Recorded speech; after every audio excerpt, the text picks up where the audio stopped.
Sometimes like all you want to do is run. Hear me out, hear me out.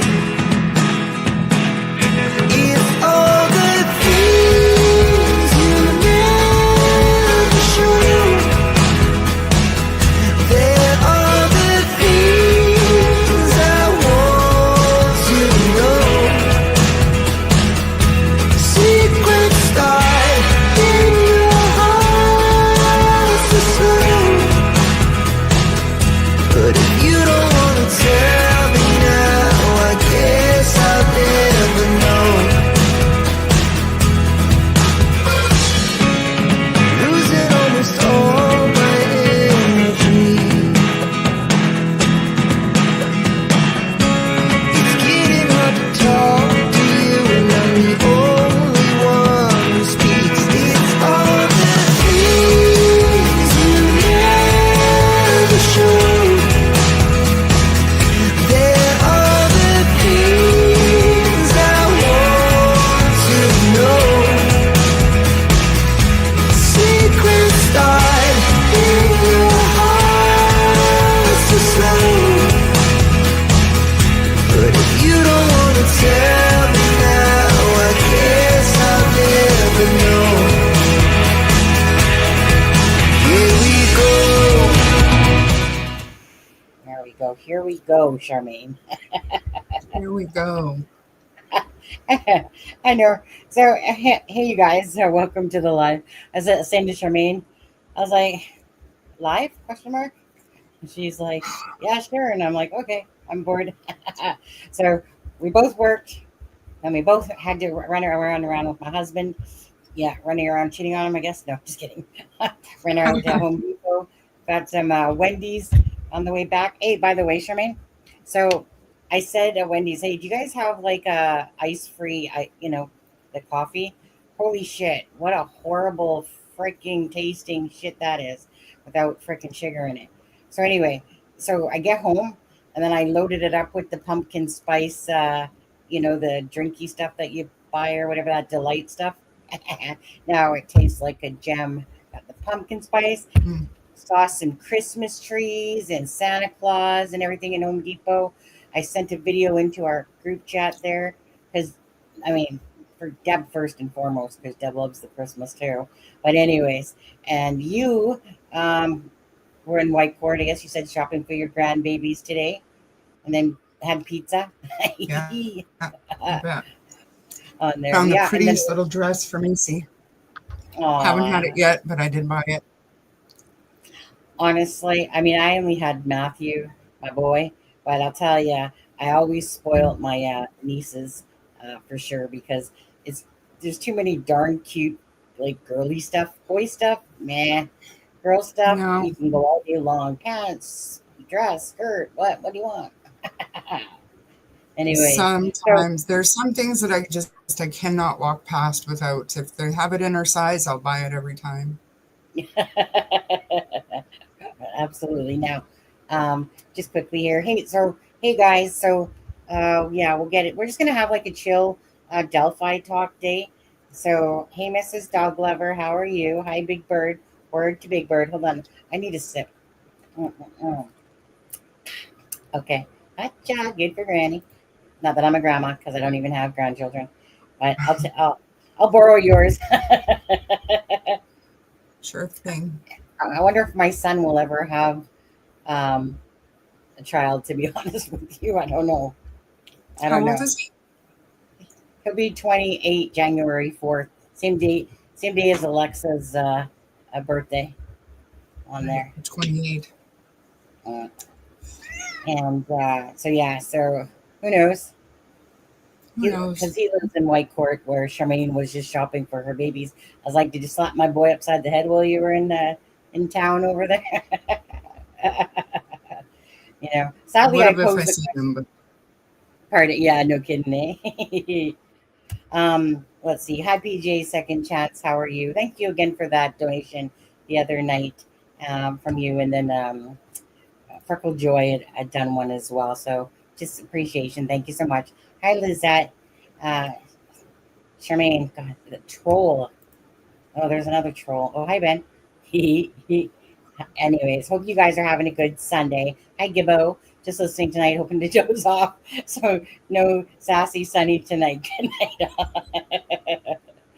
Nah, I don't plan on being sassy, but you never know sometimes what comes out of my mouth, to be honest. It's like unfiltered. I meant good evening, y'all. Good evening, y'all. Y'all, y'all, Y'all. y'all. Y'all better be good in here, y'all. My prediction: guilty verdict tomorrow. Boom. We'll see. Hi, Travis. How are you? Okay. And so, anyways, thank you, mods. Thank you, everybody that's coming in. And like I said, it's just going to be a chill Delphi talk. Well, as chill as it can get, I suppose. And, we'll talk about whatever. But one of the things, of course, um, a lot of people have been talking about was the BG's voice. I mean, trust me, I wish that I could sit here with one of those voice interview clips or phone call clips. That would be like cherry for us to have the comparison to ourselves. Sadly, we don't. But a lot of the people, um, so I told myself I wasn't going to watch Tom's live because people kept sending it to me. So I lied to myself and I ended up watching a little bit of it. And it's not because of Tom or anything like that. I just, sometimes I just can't be asked. There's like some people on the thing, and usually with that it gets too hectic and stuff. Like, anyways, I was out shopping. I guess it was happened already. I watched a little bit of it. Um, I loved it when Susan Hendricks said, "Get that comment off the screen, or I'm leaving." Yeah. You know Good for what? her. You know what? Honestly, good for her, because whenever we see comments about the family, like the, like I'm sorry, but that person was an absolute moron with that comment, and it's kind of like, well, now I know my three subjects, and it's like, Kelsey, German, and who are the other two? I was so focused on her name, but and it's just like, get yourself a life. Seriously, go whack your head on a rock or something. Grab some brain cells while you're at it, because anyone who thinks that Kelsey had anything to do with the death of her own sister, seriously, you need to be locked up yourself or something in some sort of mental hospital, because Yeah. it's just ridiculous. And people just feed into that stuff. But you literally wonder what goes on in heads up here when people take that view, right? Yeah. There's nothing to I show can't Kelsey ever had understand it. it. Pardon? I said I can't understand it. I never could. And some some creators have, I don't know. Yeah, I don't know. I mean, I'm pretty strongly opinionated about that. And I went yeah. on a rampage about one creator a year ago, and I regret some of it, but Hmm. not because of that creator. I'm glad that they're pretty much gone into the abyss now. But I mean, it's not me to call people out at all, and I did, but Yeah. yeah, I know when people, it's just when people take things too far. But I wonder the structure of their brain that they actually like. I just don't get it. You know, to the normal, regular thinking people that have thoughts about different things that could have happened, might have happened to this. But I always wonder where people's brains get so wired that they actually believe that crap. You know, Mhm. you just want to drop them back on their heads and be like, you weren't done when you came out, obviously. But anyways, um, so one of the things that's been said, though, of course, is about the voice. And there was a couple of people like that were there, like Turbo and this other guy named Teddy. Not really sure who Teddy is, but hey, Teddy. Um, like he had said, like there's a point when they were in there that they were, that's the BG's voice, right? Yeah, And it was kind of one of those things. I think Teddy said, um, like he said he had, after hours of listening to Richard Allen's voice, like on the interviews and stuff like that, that he's like, there's just no doubt that that's the BG's voice yeah. right I there. think, didn't he say like he was on the fence and he didn't know, but when he heard the interrogation video, he Mhm. said, "Okay, that's kind of what threw him over Mm, to the other side." Where, yeah, I think this is the guy. yeah. You know, let's take on Lizette's comment here, Charmaine. I can't believe all the people using this trial as an excuse to hate, attack, and it's disgusting. And we'll include, yeah. So, like, for instance, we've definitely saw people's truer colors come out during this whole Delphi ordeal.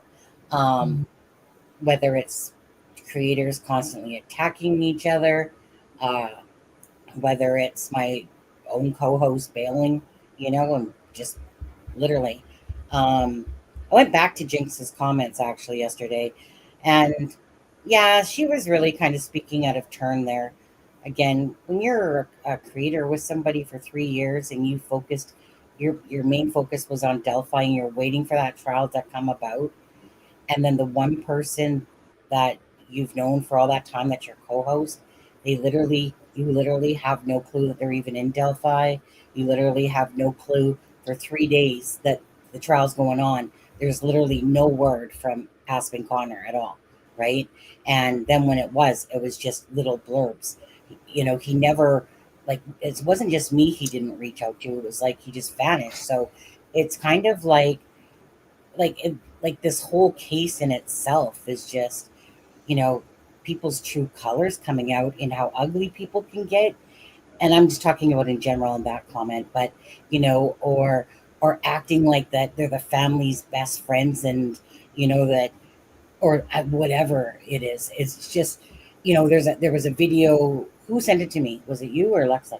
Of Frank, someone, like, taking recording of Frank, and then you had Rick Snay there and this police officer that was right beside Frank, and then Frank's basically telling, I don't know who was recording. I just know that it was on, like, the prof's channel, but I don't know if it was the prof or it was like Noe or somebody that was actually talking. I'm not sure who that was, but they're literally trying to be like, you know, didn't you say that you were? Oh, whoa, doggy, doggy. Um, No, kitty, kitty. I have no idea. Just keep talking. yeah. No, but just the fact that they're sitting there recording him and going, "Didn't you say that you were gonna kill Richard Allen?" Like, type of thing, and and it's just like the stupidity of it, you know.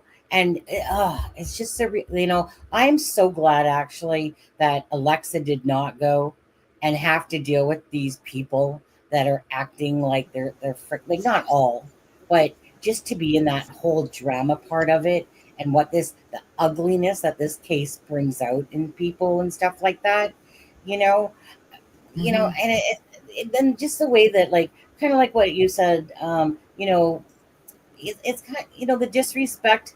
Bob Mata walks up and asks if he can see, Jinx's full picture, and she basically is like, "Get away from me, troll," whatever. And it's just like, just the disrespect. Like, even if I don't like some of these people, I'm not going to be disrespectful to them, You know, type of thing. and But I Lena, saw Frank, and I saw even Greeno. They yeah, have a completely different perspective and view, and very boisterous about that than Bob does. But they were adults, and they did talk to Bob, and they had a cordial conversation about the issue at hand. It didn't doing get yours. ugly. And just really quickly, I would like to point out about those comments that Jinx made yesterday, and the reason why it triggered me is because I just felt like her saying, like, you have no idea what he's going through here. And that's right, she doesn't have any idea because he didn't Right. Because communicate anything to her. So I mean, she made her own argument right there seem I would, invalid, yeah. and it was just disrespectful. You don't, that's just trying to cause trouble. If you have something to say, if you want to try to help a friend work out a problem, then private message. Don't come into a live stream and make those comments. It's just Well, inappropriate. I was going to say, I mean, I looked at the comments and I thought to myself, okay, the first two comments. Obviously, again, that's just someone spouting off at the mouth that has no clue. Again, should I feel badly? Like, should I feel like I'm being the bad one here because my own co-host just freaking AWOL'd everybody pretty much, and we never heard from him. Like whatever he was going through, he never said stuff up until 3 days in after he was already there. But again, put yourself in my shoes. You're with someone for 3 years, and that person, Delphi, comes along and he just basically vanishes into thin air. Everyone's doing lives.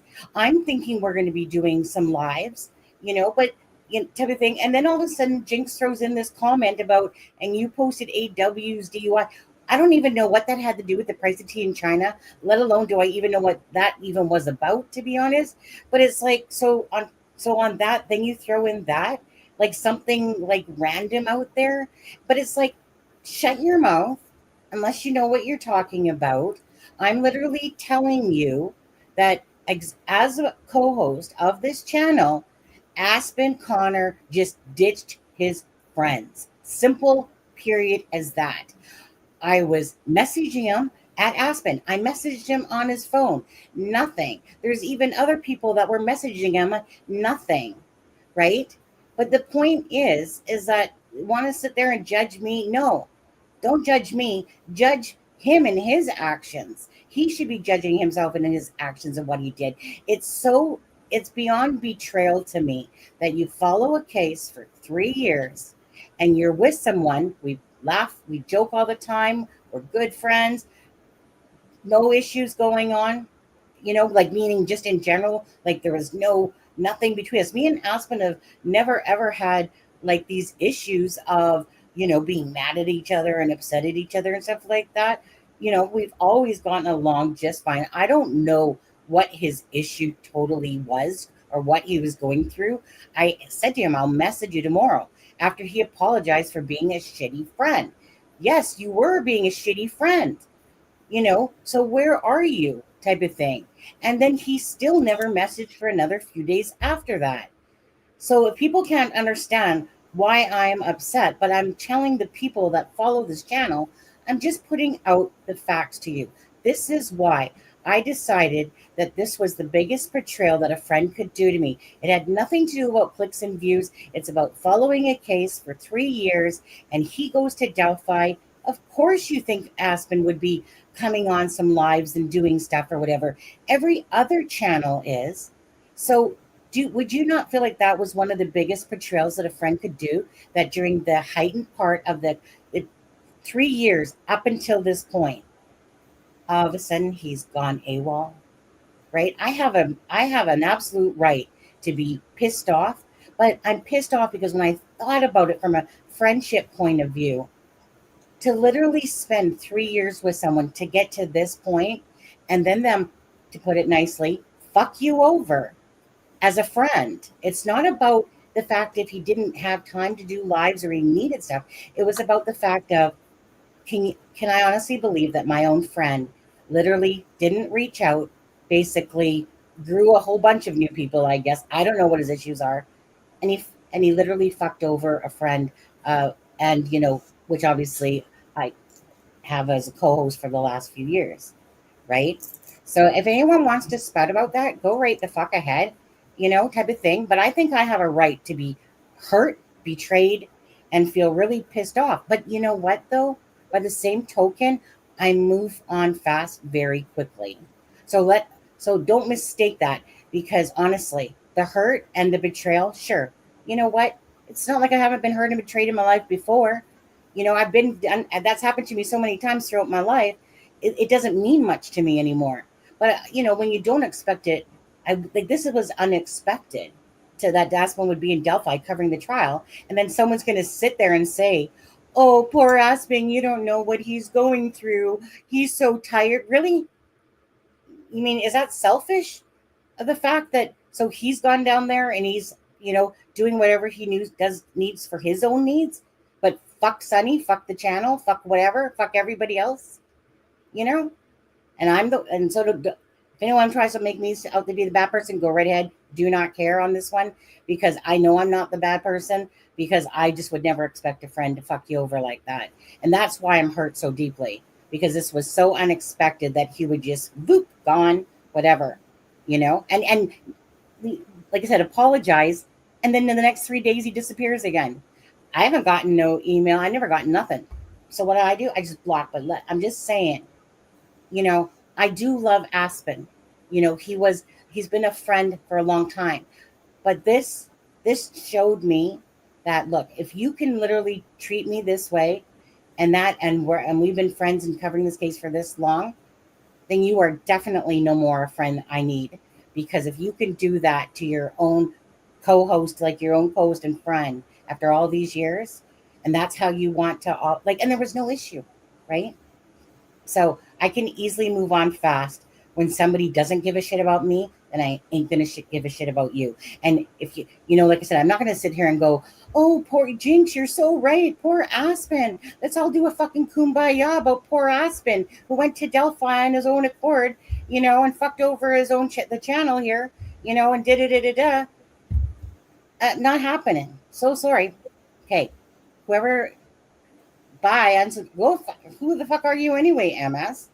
Seriously, bye. See ya. Dan, let's go. Like, honestly. Actually, I don't care about those comments either. But, anyways, so again, from this actual moment on, I am not going to bring up Aspen Connor. He's going to enjoy his own channel, all the clicks and views, whatever he does. I wish him well. I do. From the bottom of my heart, I will wish him well. But I will never forget how what he did in this moment of time. That if that's what the friendship meant, was literally ditching his own friends, then I don't need friends like that.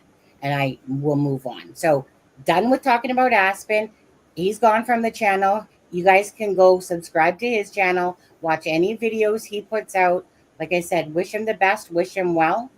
But as for me, I'm personally done. Anyone that can treat your own friend like that, done. Get out of my life. Okay.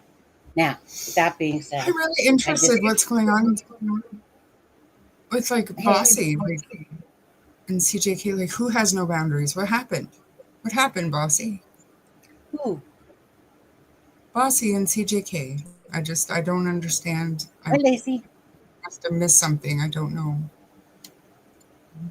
Like, I hope you're okay. Like, I hope nobody came Wait, at what's you. going on? Looks.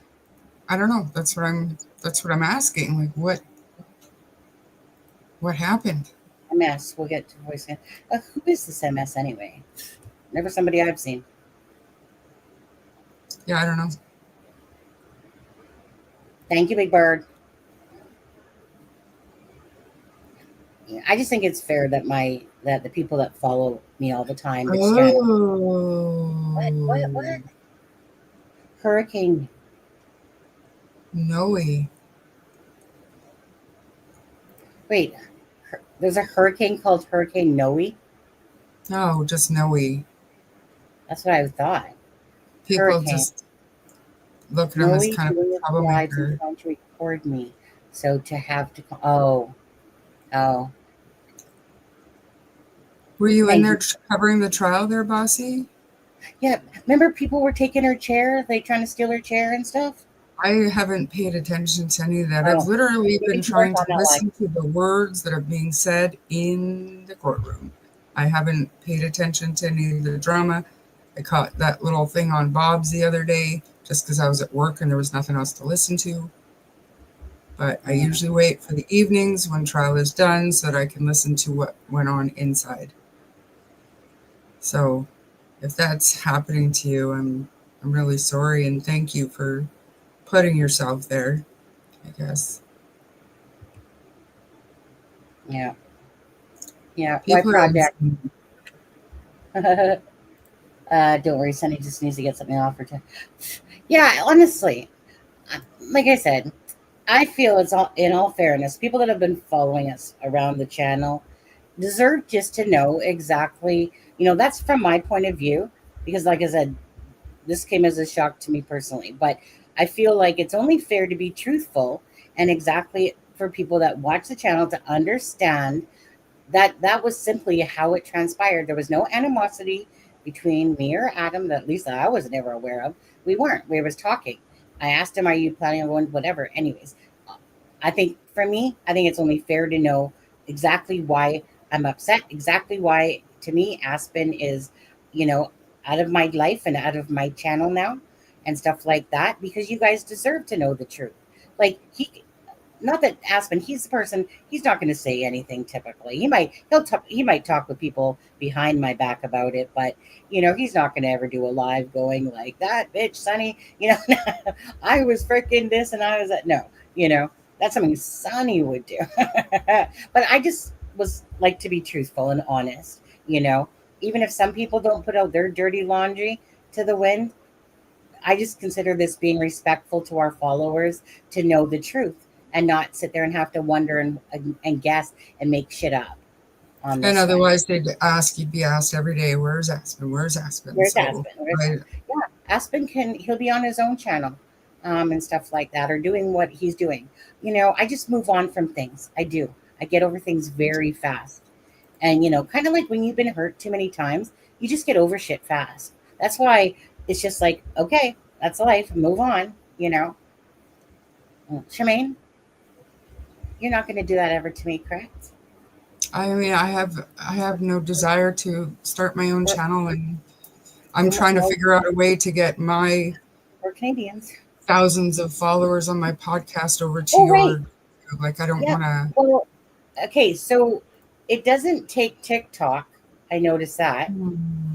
Like, I went to go see if I could like put it on StreamYard. So you guys, if this is Charmaine's and her daughter's TikTok there, okay? I just dropped the link. If you guys are on TikTok, go and subscribe over to that because they're gonna get it back up and going and stuff like that. I think you said you had like about 5,000 subs. Yeah, 5,000, and we haven't done anything in months. Yeah, But I just noticed it today because my daughter's finally. She has, you know, she has issues, and sometimes she needs to take a step back from the podcast, but she's ready to step back into it, and she's really smart when it comes to technology and social yeah. media and stuff. So she's out there right You can now take actually over my working. stuff too. I was there for Yeah, 3,000. right. Yeah. But I just thought if there was a way that I could connect my podcast TikTok account with all those followers Right. to your live streams, that might, help grow the Yeah, audience. unfortunately, they have Instagram, they have um, Instagram, and they have Twitter, but they don't have TikTok to attach to. You know, Hmm. but I mean, who knows? Maybe I wonder if I'm there's not. a way that I can connect it to another platform that you could connect to. I don't know. We'll Yeah, I work it know. out. We'll Talk figure to it your out. daughter about that one because Yeah. we're not exactly the most techie people ever. Mm-mm-mm. Yeah. Not Once at I all. figure one thing out, I'm good to go. Okay, Ben, it wasn't up to her. Someone took it upon themselves to create a list. We'll see how it plays out. What list? What list? What list? What list? And Chad it is wasn't. having some interesting conversations today. What do you No. think? What list? And it wasn't up to her. Someone took it upon themselves to create a list. We'll see how it plays out. What list? Bossy, tell me, tell me, tell me. Mr. Oliver, yes, I don't pick sides. Take me back to school. Too much PTSD. Hi, Sharon Parker. I Bossy, I think heard the she was. reason that it was Oh, um okay. Seats. so the reason that she took this number of seats down was for media, apparently, Mm, more media. But then mm, they realized that the defense side had less than the prosecution side. So she evened it out and it worked out to, is it uh, 17 public seats? I mm. don't know the exact numbers, but that supposedly was her reason. The media needed more seats. Hey, hey, hey, hey. And Now yeah, that Travis, we definitely have a publication ban on a lot of things that come out of the States, but I'm. depending on how you word things on TikTok, we haven't been banned yet for anything that we posted. So Mm, A list for when the verdict comes in. You asked Travis to do a live sometime, so we're gonna have to schedule one with Travis. Um, what do you think? Tomorrow night, Travis? Do you got like I work till 6, but I had to switch a shift. Well, she switches shift with me, so I work till 6. But we can do a live at like 6:30 or something if you want, which is 7:30 your time. All right. Well, I mean, I think it would take away from your Delphi coverage, and tomorrow is a deliberation day. So I think just to be on the safe side, we should wait until the verdict is done. And if Travis is into it, because it's West Memphis 3, right? What? It's about Oh, Damien F. I thought we were talking about Yeah, Delphi, not West Memphis no, 3. yeah.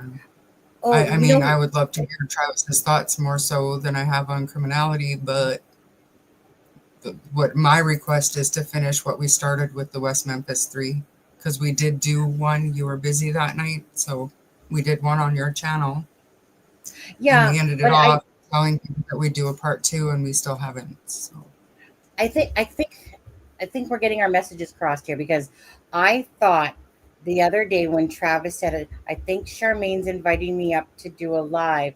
I thought that that was about Delphi, not yesterday's talk, like last week. And then I said, Charmaine, I said, were you talking to Travis about doing a live or whatever? And you said, because I was doing nights, right? 12 to 8. And then you said, oh, yeah, but I didn't mean this week. I meant next week. So I think we're talking about two different things there. I think you're thinking about the Memphis one. And I thought that you were talking with I mean, Travis I about can it. do. I mean, same, Travis. I can do both, absolutely. But I think like it's important that we get that part Well, 2 no, out of West Memphis when 3. But Delphi is over. Yeah. What's, yeah. I'm just talking about Delphi and Travis, but so I would tomorrow like night, to, yeah, go ahead. to hear his thoughts that, um, and defense perspective and all, for sure. But it's Yeah. still the perspective of a lawyer as to what the public, what we're all saying about what the jury could be doing Well, at the end of the day. It's really meaningless because we have no idea. But would you I do you I want him to come basically up now? Like, do you want him to come up to join us now, or totally like up to tomorrow? you. It's your So channel, no. Sonny. I'm just Well, yeah, I know, but I'm a Travis, sidekick tag along once in a while. So yeah, but Travis, if you are, we have to have an agreement, okay? No replies longer than 2 minutes. That has to be the agreement on there because I have shit that I need to go through today that I want to talk about. So it's just that I just need to keep it a little bit shorter, if that's okay. I love you, Travis. Travis knows he's a that's good. talker. That's like saying that I don't know that I'm not a talker. I've noticed that all of the LawTube lawyers, not that Travis is one of those, but Oh, they all have a lot to say.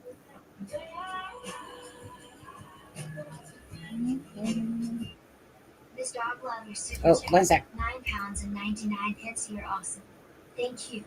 Let us just take this back to the bare facts. Sunny and Charmaine not aimed at you.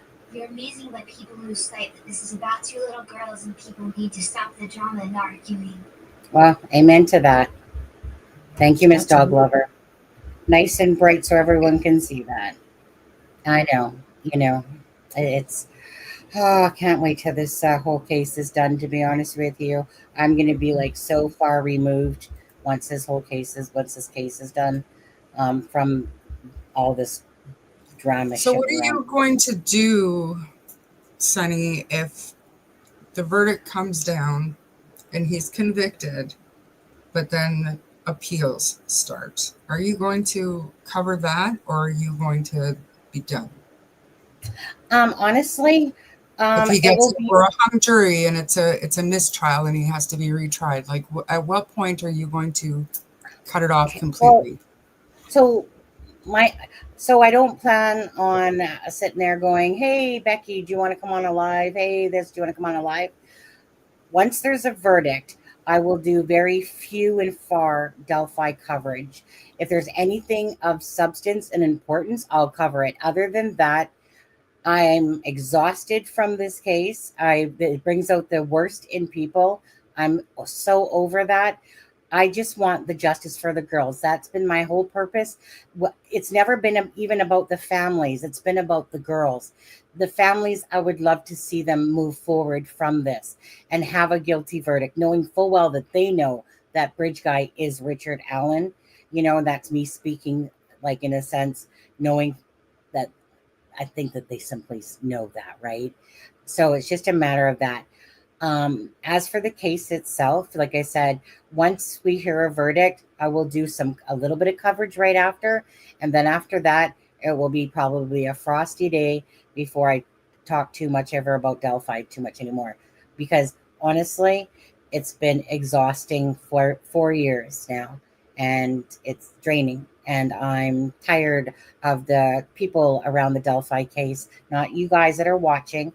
I'm talking about creators, okay?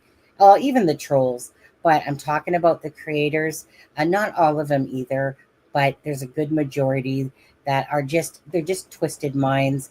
And honestly, I need to figure out really what I want to do with this channel after this case is over, um, because I need to change it. So that's why this stuff happening with Aspen, you know, uh, maybe it's just the world's aligning, him going his way, and wishing him the best, and me doing my thing and getting back to, you know, feel like being in charge and not having to worry about somebody else in a sense and different things. And even, don't get me wrong, but it's just like sometimes you don't do things because you don't want to hurt somebody's feelings. And I've really enjoyed Aspen and Cold with this channel, but for the last ever since I started working, honestly, and it's just been hard to do lives and stuff like that. And it's a lot of it too is because this time I made specific time for Delphi for this trial. So even though I've worked every single day and I keep doing lives every single day, because that's my promise to myself that this was what I was waiting for. So I don't care how exhausted or tired I am, it doesn't matter to me. This was so important that I wanted to cover it every single day. And obviously, there's no coverage today, but we're talking about it.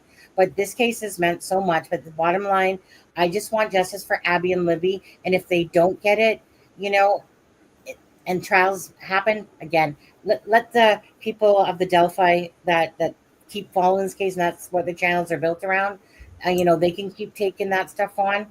I'll just cover the important parts of Delphi, where to me, where I feel it truly matters, versus here goes some more paperwork back and forth and back and forth, right?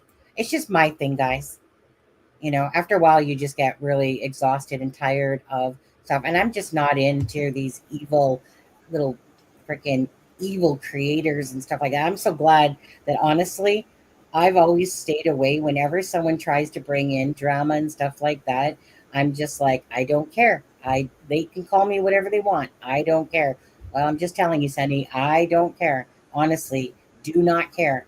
Again, it would have to impact me, but do I like the Delphi. Me and Aspen both moved away from Delphi because just of all the hemorrhoids that are attached to the case, and it felt good not to be part of that drama, and then Deb started getting attacked, right? And she had to start feeling the wrath of these idiots out there like Noah's of the world, Noe's or whatever of the world. And it's like someone like Deb, who's just a really kind, nice person, right? And then no matter what a nice person does, they just get put, right in the middle and stuff like that. So I won't miss that at all. When it comes to I actually reached that's a out to a long couple answer, of but creators today, just because I'm curious, not just about you, Sunny, but about what are they going to do. I didn't ask any of the ones that I hope go away because I don't want to be that person. But the ones that I think are fair and that they have good content, but it's usually strictly Delphi. Like, what are you going to do when this is done? Like, what are your plans for your channels? And none of them got back to me. I don't know if they think I'm digging for info or something, but I'm not. But yeah, it'll be interesting to see who stays, who goes, what direction people take. including the viewers. Like there are a lot of people that follow just because of Delphi. See you, Dave. And no, we don't have a Discord. I don't get, again, I don't do drama shit, so I don't do Discord either. I can't be asked. I'm too lazy to do Discord. Too lazy to do a lot of stuff when it comes I to totally agree, Travis. It's unfortunate that that's the reality of it. The only way that this goes away is if he's found Yeah. not guilty and he just goes away. Yeah. Otherwise, mistrial, appeal processes. I mean, it's just Rebranding. it'll seem never ending at that point. Yeah. So it's sad. It's just sad reality. Stefan. Yeah. Yeah, Ben, I just like I was saying to my husband on the way as well, is that I just I'm not exactly sure what it is I intend to do, but I told my husband that after this trial, I'm going to take a break. I'm going to focus on probably instead of using StreamYards, go back to Streamlabs, which is a lot more funner. You know, when people donate, you know, you can set off little weird little things and stuff. I like fun things like that. You know, so I'm really going to take a hard look, but I really need to think. But it's more about the format of what I want to cover and stuff like that um, in the true crime space. I need something that's going to fulfill me, and these case like Delphi, I don't know how to say it. I just I don't know how to say it, to be honest with you. I know when something fulfills me properly or when I'm being forced to feel like it's a chore, and I never want to feel like it's a chore. But besides this Delphi case, a lot of things sometimes feel like it's a chore. And the minute I feel like it's a chore, I just get exhausted and I don't want to do anything because it just doesn't excite me. So I need to feel Can like I'm I doing. can I talk Go to ahead. Bossy for a sec? No, sure. You're so bossy. Go ahead. Just that she's wondering it's Bossy. This one? Um, where does not guilty leave the families? Yeah, that means it's still unsolved. This is where Travis would come in handy for the legal part of it, because yeah, like it would be technically unsolved, but I mean they can't treat it as unsolved because they're sure that Richard Allen did it. They just couldn't prove it beyond a reasonable doubt to a jury at that point. So they're not going to be looking for anybody else. I don't think. Like maybe Travis knows better, but I don't think. And I think it will leave the family with a lot of questions. I do know that they said they trust the process. They're going to trust the jury, but it doesn't matter what they say. They've all got their own feelings and their own worries and questions, and that's not going to stop with a not guilty verdict, or maybe not even with a guilty verdict. Like who knows? I Mhm. I am thankful that I cannot relate to what they're going through, but I feel terrible for them. Hey, Joe, how are you? Can I send you a T-shirt? Yeah. Like, do you mean like physically or on Messenger? Like a picture or a real T-shirt? Sounds just possible is that, yeah. There's shit disturber right there, Socorro stuff. Huh? Nice to see you, Joe. Joe, he plays. He has his gig that he plays, and he does the walk for the girls. Plays at the pubs and stuff like that. Um, I haven't seen you in a while. I don't think. He actually bought me some booze one time. I can't even remember because I went to go buy it and they didn't have it at the liquor store. The ones that are around me. Can't remember what it was called now. Remind me.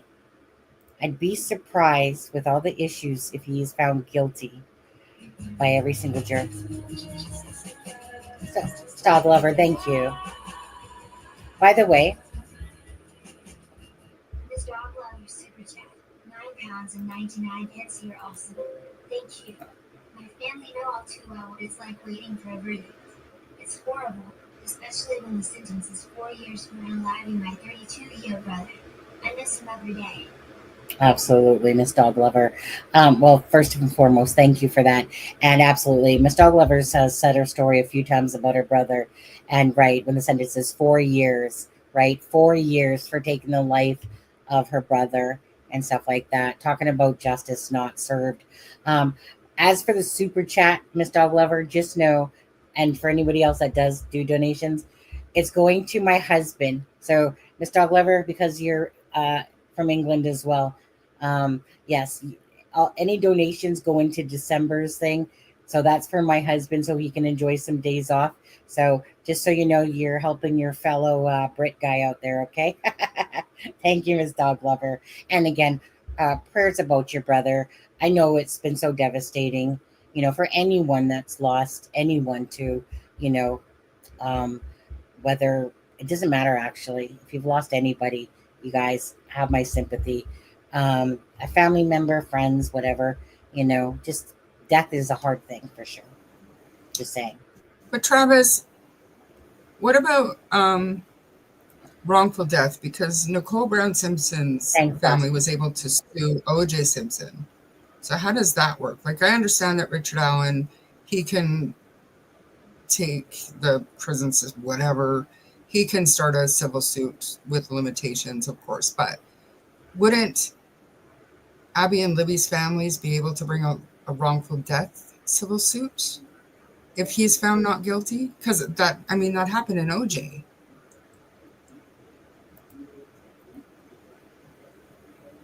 This is why Travis,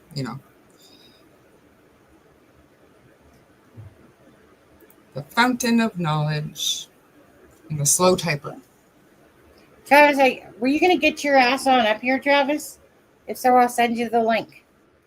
Come on, lawyer. Were you going to come up here? From what I understand it, Nancy did not spend the entire day in trial. I think she was only there for one person's testimony or something, or the confessions or something. Wasn't she? I could be wrong, but that's what I heard. She didn't spend the day there. She spent the day in Yeah, Delphi. yeah. I think like half part of it.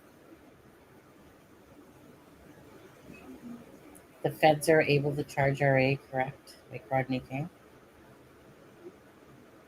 I don't know that answer. No, I don't think so. Travis, come on. What are you doing?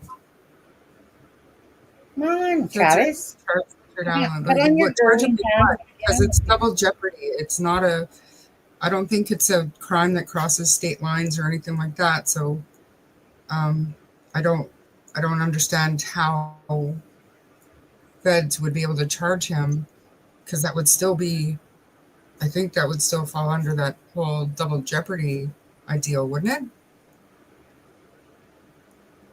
Travis. Travis. I think Too he's many doing it questions again. for Travis. I feel like he's putting on his cowboy hat right now, getting all geared up to watch TV outside, probably in that small house that Probably he getting owns. his backdrop of his tiny little TV ready. Yeah. Oh, Travis, it's almost eggnog time. Yeah. He doesn't answer questions. He's avoiding. If you don't want to come up, just say no.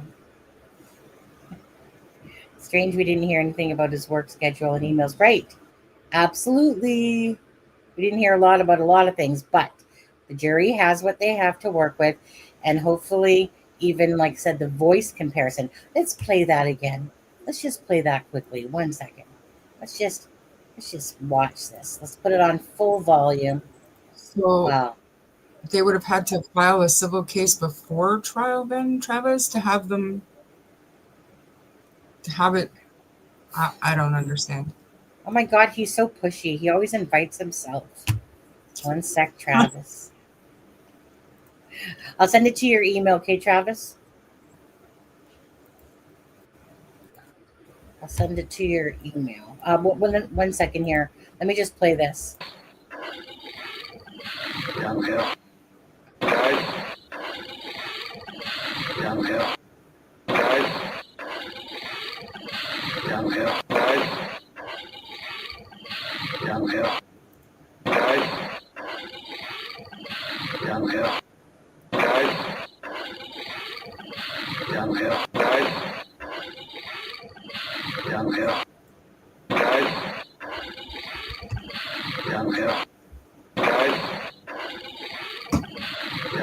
Guys.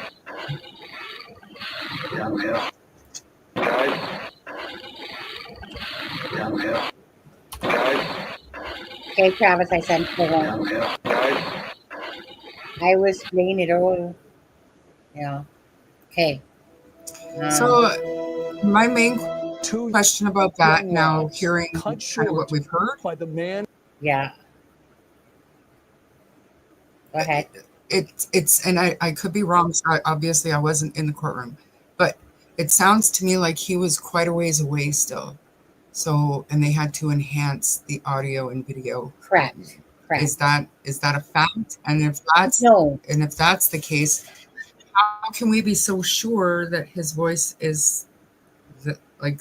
How could we be so positive, like so many others are, that that is his voice? And You know, then how can Mhm. his family still look in the eye and say that's not him? Of course, Because his family won't see that. They're probably thinking of every reason why it's not him. You know, I get it from their point of view. Now, so the thing is that it wasn't that he was far away, Charmaine. It's just that when he said it, it was like a low whisper more so when he did say it when he got to the girls, and it was so low, like you would have to struggle to hear it properly. So they had to enhance the voice. But the thing is that I played with those voice enhancements a lot myself, and I wouldn't say that it takes it away at all. So much so that a voice to go with, that there's still like that voice there. Um, but I think about how many times people compared BG's voice to all these other different voices, and how everyone thought, oh, that's definitely him. Oh, yeah, that's definitely him. Yep, that's definitely him. That same thing can happen here, I think, because when you are playing with a video and distorting audio to make it louder, even though it's only because we know it's the BG, but I would think that I would just pile the whole BG video up with the rest of it. Does his voice sound very similar? Does it come across with that same type of, guys down the hill, right? Like, do they hear that kind of sound coming out of his voice? But to me, I mean, I when would you know my dad's manipulate voice. something, I'm sorry, I would know my dad's voice. I would know my well, dad's that's how voice. I feel about this, though. I feel like it's an absolute crock of shit that the wife and the mother that fucking gave birth to this child cannot recognize their own son on the bridge, or they're just delusional. Like, how could, like, let's just take his jacket. Hey, Kathy Allen, does that jacket look like the goddamn jacket that was in the closet that he always had? Does it look similar? How about that thing on the side of his hip? Which I don't believe is a shirt whatsoever. I believe it's more like a kill kit, like a hunter kit type of thing, like a fanny packy thing. I believe that totally is a fanny packy looking thing there. But, his clothes, he said he was there. He didn't even tell his wife, I think that he had met up with, he didn't even tell his wife that he met up with Doolin. Whoops, there's Travis. All right. Here's the man So of the that's his hour. phone. Yeah. There he is. Hey, Travis. Travis. Travis, we can't hear you. Hello. Yeah, I remember Joe. Travis. He's obviously having sound problems or something. Unless he's getting himself a drink, getting all tucked in and settled in. Yeah, Joey, he did say that. Tobe did say that. So then, He did. if he Yeah. was thinking about it so much, and again, I'm not convinced either way. But then how come the next time he went into the drugstore, he didn't say, "You sound familiar," and piece it together eventually? He is an investigator. He's a police officer. Mm. I mean, there's so many, there's so many back and forths and debates that we can have about just about everything, and I think that speaks volumes to what the jury is doing right now. Mhm. Travis, oh, where did he go? He popped out again. He obviously knows he's having some issues with sound. However, hey, Bossy. in any of those tapes that people have shown, like whether it's Greeno or anybody, Agreed. are you in any of those? Are you in any of those videos? The wife would know. Sorry, not sorry. Do. That's what I say. Sorry, not sorry. The wife would like. I'm sorry. Like, okay, you know, the many things that I've said, and I think others have as well too. People that have a little bit more common sense than other channels for sure. But um, when it comes to Kathy Allen and his mom, right? He's like, I did it. No, you didn't. Yes, I did. Why would I say I didn't do it if I whatever? I agree with Turbo on this one because this is exactly what I've been saying myself is that he's trying to confess and they're basically not listening to him whatsoever. Hey Travis, can you hear now? Hope so. Yeah, I can hear you now. Good. Hello. Let's see how that goes. See if it's strong connection. You, we having issues obviously there. I always have issues. More than just audio, huh? Yeah. Yeah. Okay. I'll let Charmaine go to town with you for a bit and ask you some questions. But again, Travis, no offense to you, okay? But just like I said, kind of like let people ask you questions and then just give them like a minute answer, whatever. And then we'll just move on to another question for you, okay? All right. Thank I you. think it's so interesting that somebody brought up a civil case because I think didn't Brad Rosie or Rosie already file something that has to wait until after trial so that they can continue it or something so that he can civilly sue the prison system, I believe, not sure. But then the Yeah. He family, yeah. He filed a notice of claim so that mm, that would be if they wanted to sue the state. But really, those don't really go anywhere. You pretty much have to sue in federal court for federal civil rights violations because of sovereign immunity. Can't really recover anything from the state. But you file that notice of claim. That's a prerequisite before you sue the state. And so he had to do that on behalf of his client. Um, I don't know how Judge Gull got confused about that, but she did. She initially called that unethical, and then, which had a lawyer for the original action, he obviously explained the law to her, and uh, that was dropped from their brief. Um, So he clearly explained how the law works to her in Indiana. Um, Maybe because she just does criminal. I don't know. But then, what did you say, Charmaine? The family filed a claim too? they haven't filed a claim, but everybody is curious, and I am too. Like, is there a reason why they couldn't um, file a Yeah, wrongful death claim or something? wrongful death. Like in California, you have to file within a year, and Mm, Texas, Nevada, Arizona, trying to other states of practice in are all 2 years from the date of death. Um, and so in this case, um, it might be told for a period of time because it wasn't reasonably discoverable by the family who might be culpable until when was Richard Allen arrested? 2019? 20 2022. what? 26. 2022. Yeah, Yeah. 2022. yeah. So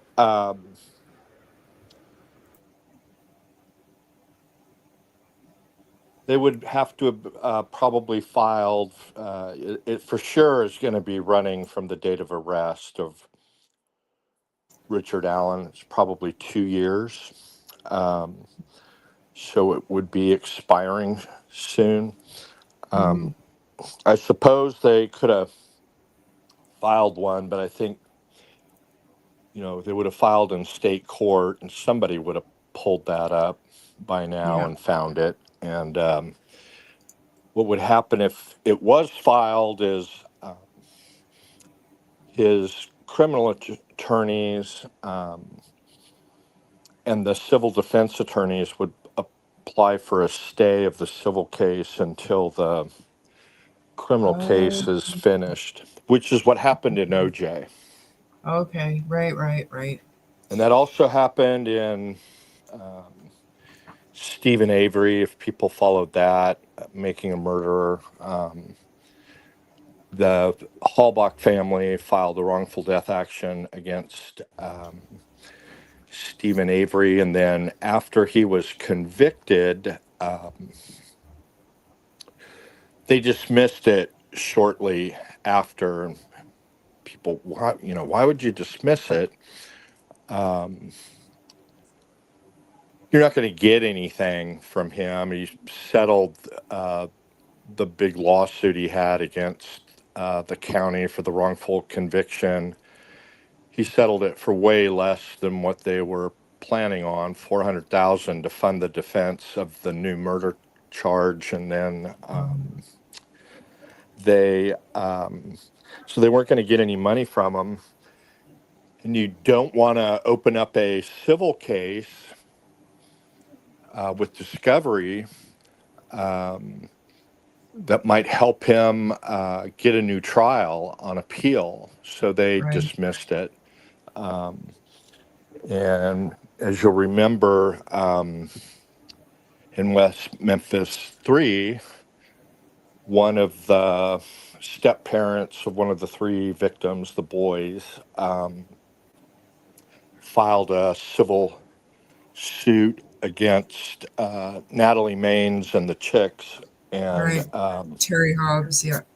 they got a lot of really good information in that Right. civil case for the pending motions for new trial.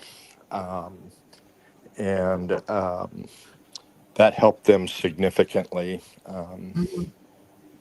They had, Yeah, just because of his deposition. Yeah. yeah. So then people said civil suit, and then if it's a not guilty, Richard Allen would have a potential lawsuit against the prison system in federal court that would be within the statute of limitations, and then probably not, wouldn't have a very good suit against county or anything like in some other cases. But, that's essentially what the civil cases would be. Okay. Hey, Yeah, I was just going to ask what Steffa wants to know. So go ahead, Sonny. that's just it. Like Yeah, what we'll go to Stephen's question next. Did he answer that? Yeah, is Sorry, there I had anything that he can be charged with federally if he's acquitted? So kidnapping, if it's not across state lines, is not federal, except I can't remember what age the FBI's put on it. I think it's 14. 14, under 14. Weren't they both under 14? I think Libby was just 14. Okay, so 13 and under, right? It's on their Yeah. website, whatever it is. But the legislature, the federal legislature, Congress, on the federal kidnapping statute, they made it a presumption that if the children are under 14, so they're 13 and under or whatever, 12 and under. I think it's 12 and under, actually. And that it involves interstate travel. It's a presumption, interstate travel. It's just a mechanism where they can hook in federal jurisdiction. And so they have concurrent jurisdiction, and it does not invoke double jeopardy. So on the other side, people are saying just, a lot of parallels with Karen Reed, or people think there are parallels, but like, well, they need to get the FBI involved. And it's not like they're talking like get the FBI to come in, take over the prosecution, in take over the investigation, if there's a hung jury, like there was in Karen Reed, and discover where all the corruption is, and indict people with law enforcement agencies, and show that this, is big travesty investigation. He never should have been charged, and the FBI will come in and straighten this all out like they're doing in Karen Reed, but they're not doing that in Karen Reed. They're not indicting people for charging Karen Reed. They're letting that process go through, but but I have said in multiple chats and on panels that the last thing on earth Richard Allen wants is the FBI poking around, because if it was covered under the federal kidnapping, they could charge him with that. And FBI is usually a pretty competent bunch and can go back in and review. We have it happen all the time in the cases I handle, that get through the state case and then you got to see what the feds are going to do. So, for example, Derek Chauvin's the officer Yeah. who, by all accounts, no doubt, brutally mistreated Mr. Floyd. He was initially tried in state court and then convicted. And then he faced criminal charges for criminal deprivation of civil rights. And the two officers that were with him for doing nothing also, they pled, but they all pled, but the feds decided they just didn't want to rely on the state court cases. Okay. Because federal time, there's no parole, there's no Mickey Mousing around with the Right. prison sentence. It's real time. There's very limited parole, and so, but yeah. So I hope I answered her question. I was going to say, I next think so. question. Thank you. Travis, next question. Travis, do you think RA has done this before? Now, I know that she says she's specifically thinking Evansdale for this, but take that at the first time. Do you think that RA has committed any sort of crime before? Oh, I have no idea. Yeah. We need smart people like Ivy and Charmaine and Not Sunny. Alexa, Right. that Everybody. the psychologist, and See, Charmaine? See, he didn't say me. that would. But you'd think in a small town, if you committed anything serious, that Evansdale, no. I mean, is there a bunch of unsolved essays or unalivings or? Well, I was gonna say, I mean, Charmaine, you don't think that there's that he's committed a crime before, do you, or do you? No, I absolutely don't, because you don't. To me, it's very rare that you can do something like this so brutally and not leave any evidence behind, and to do it twice, 3 times, 4 times, whatever, I think so highly unlikely. It's not even, didn't even But occur. it's an excellent question because you know, y'all have talked about it in various forms. Hmm. Last night, as soon as last night or night before last, when Charmaine and Alexa and y'all are talking about different things,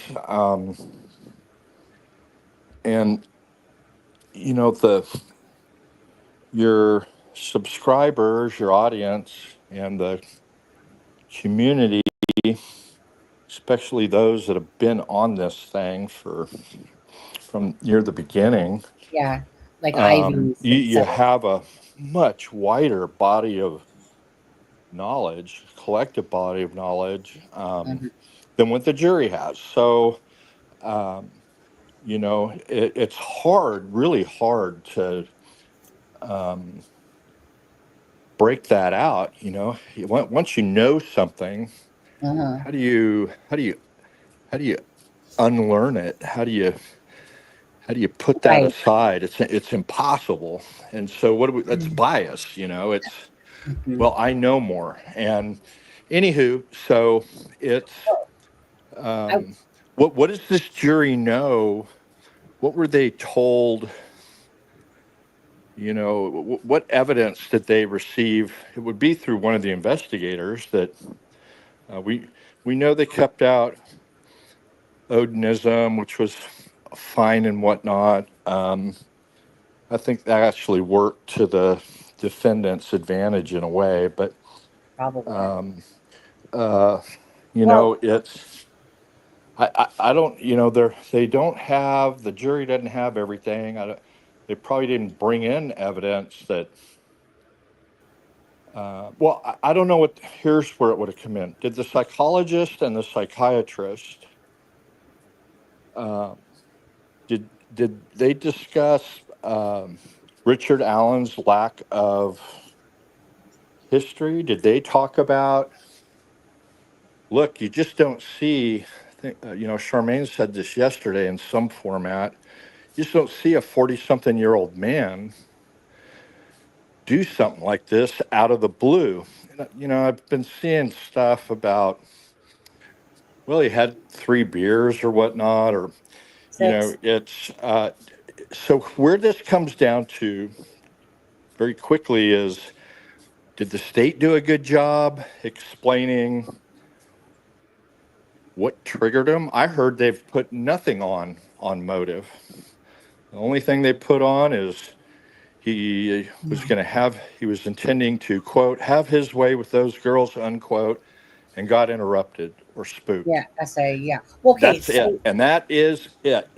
And then the defense, I don't know how much they've put on with that psychiatrist and the other experts that they have that, look, you just, or an opening argument, closing argument. He has no criminal history, zero. He's a veteran. Um, he's going along with his life. Look at his, you know, I don't know what they argued. Look at his 2 interviews. You know, he's normal. Then look later. You just don't go out and do this. But Charmaine's been tracking that. What do you think, Charmaine? I well, mean, no, did hold on. I need to go to this question first, Travis, because this is what we're talking about. Now, I'll just, so me and Michelle are going to be on the opposite sides. So, Michelle, and that's perfectly fine, right? Um, so she says, I'm genuinely surprised at the number of people who have decided he's guilty without having seen the evidence. And I don't understand. So for me, so I want to get your guys' thoughts to give back to Michelle. So I don't kind of understand that because about the evidence, because Richard Allen himself, right? This is all what we heard in trial, and this is what we know is that the facts are Richard Allen twice self-reported. Sorry, he self-reported and he met up with Dan I Doolin. think what she means is they haven't seen all of the evidence. Mhm. They may have heard the what the things were, but no one's getting to see the exhibits except credentialed media. I don't know if that's what she means by the question, but it's a valid point. No one's getting to see these exhibits that the Well, jury's going to have back with them. yeah, but Um, but it still doesn't make sense to me because the question is still to me, unless I don't think I'm misreading this, but the question still is that because everything that was happened in courts we've heard through the lawyers and the people that have been inside the court, so it's not as good as being in there, but meaning all the evidence has come out and it's been no, reported no, on. no, I hadn't. No one, they don't, they haven't made the exhibits available. They do And this. I think They the do this circus of 10 minutes of credentialed media.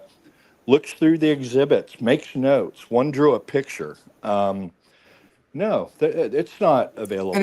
it's a matter of perception. What I think that some of the evidence that we have heard about that the jury is to consider raises questions about guilt, and that's where my problem is. And this whole, whenever you guys are done with it, this whole leads into my next question for Travis too about what the jury is considering. But I think it's a Well, big, huge matter of perception, and that is just the reality of it. I hear the same thing that you're hearing, Sonny, but I feel differently than you do yeah. about that evidence.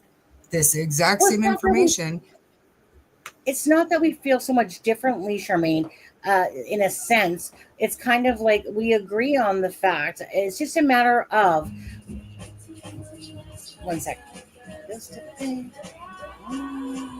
Miss Dog Lover, I knew it. My question is, why are there still no suspects in the Devon's case? Those girls. We'll come back to that one, Miss Dog Lover. Thank you.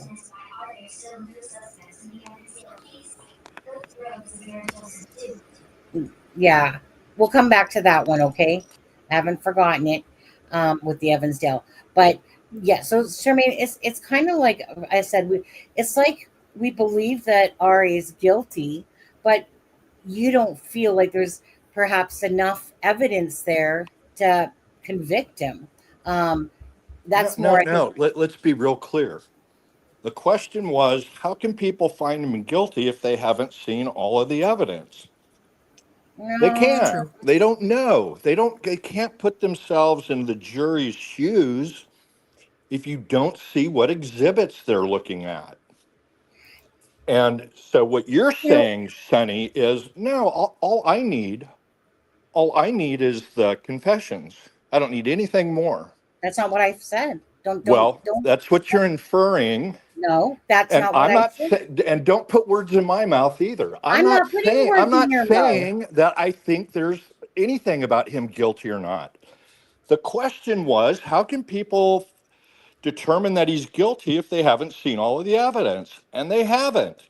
And they can't. She's right. The evidence that came out in the trial, he put himself on the bridge between 1:30 to They don't 3:30. have all of it. Hey, You're Travis, okay. You're okay with the admissions.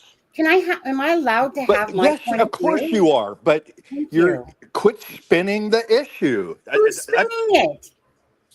I don't understand where this is coming from. I literally asked a question. You interrupted to say that and acting like somehow I can have my opinion as well as you can have yours, Absolutely, you but can. I'm Go not ahead. I won't saying it. interrupt you. Well, all I'm saying is that we have been like you can feel differently. Absolutely. What I'm saying is that from my point of view, myself, and along with other people, it's about the facts of what he incriminated himself. He incriminated himself about being on the bridge. Now, with the confessions, with if you look about the white van and everything, right? It becomes about the totality of it, and will the jury find that that's enough to convict him? They might not, because we know full well that the LE bumbled this case up beyond belief. And is it irreparable? Perhaps. Or might there be justice for Abby and Libby? Like for me personally, 100%, he's guilty. Anyone that talks about the van that puts himself there, he says he's wearing the same clothes. Like if you literally check off the box, kind of like what a true crime web, Steve from True Crime Web said, when you peel back everything, he checks off all the boxes. Why? Not it's because there's nobody else. He put himself there at that time in the same clothes, talking about a van that nobody really knew existed, about this white van, like meaning that he was spooked by it. He gave confessions. The only thing that would really count, like, do I deem myself that he's in some sort of cycle? Bullshit on that. But I'm just saying, when somebody says, how could somebody think that he's guilty without all the information? Well, the jury has what information they got, regardless if it's, you know, someone deems it as it's not enough or enough. I feel myself that the evidence that has been presented that we know about, because of the people, the media, and because of the people like the lawyers that are inside of that room, that we know the basics of it. We might not have seen every single detail, but we've pretty much heard what went on each and every day, what was said, the phone calls, everything like that. So I don't think it's unrealistic that if somebody puts himself at a crime scene and confesses and talks about a white van, and his vehicle or a vehicle similar is the same time that he said he arrived at, and when you put that all together, will the jury see that? Oh, plus the voice. And will the jury put that together and say, yes, there is enough here that we do believe that Richard Allen is the only person that could have been on the thing. So that's what I don't understand when you're saying, well, we've been presented with the main things, and that was Richard Allen's his own admissions and placing himself on the bridge at that time. Okay, I'm done. That was what I had to say. So, Charmaine, it's your turn. Go. Oh, hell. I mean, like everything you said, Sonny, I do totally understand where you're coming from, but with everything you said, I can poke the same holes in, because all you have to do is go back to what Richard Allen actually said, and the timing of the white van, revelation by the state was just, that is what they're going to convict him on, really? Something that they got a hold of a few months before trial?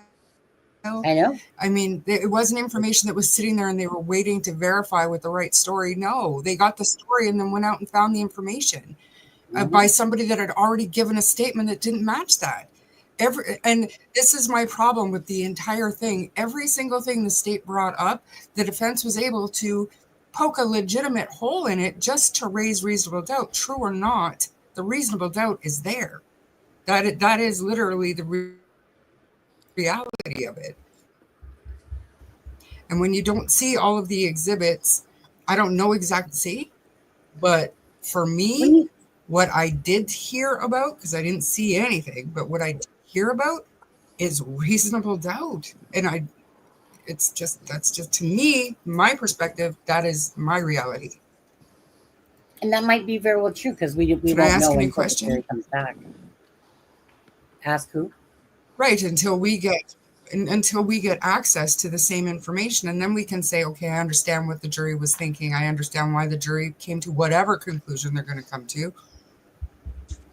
Having an opinion is okay, but being convinced one way or another, I think is, it's a little putting the cart before the horse right here and now, based on what the jury is allowed to consider. That's all. Travis?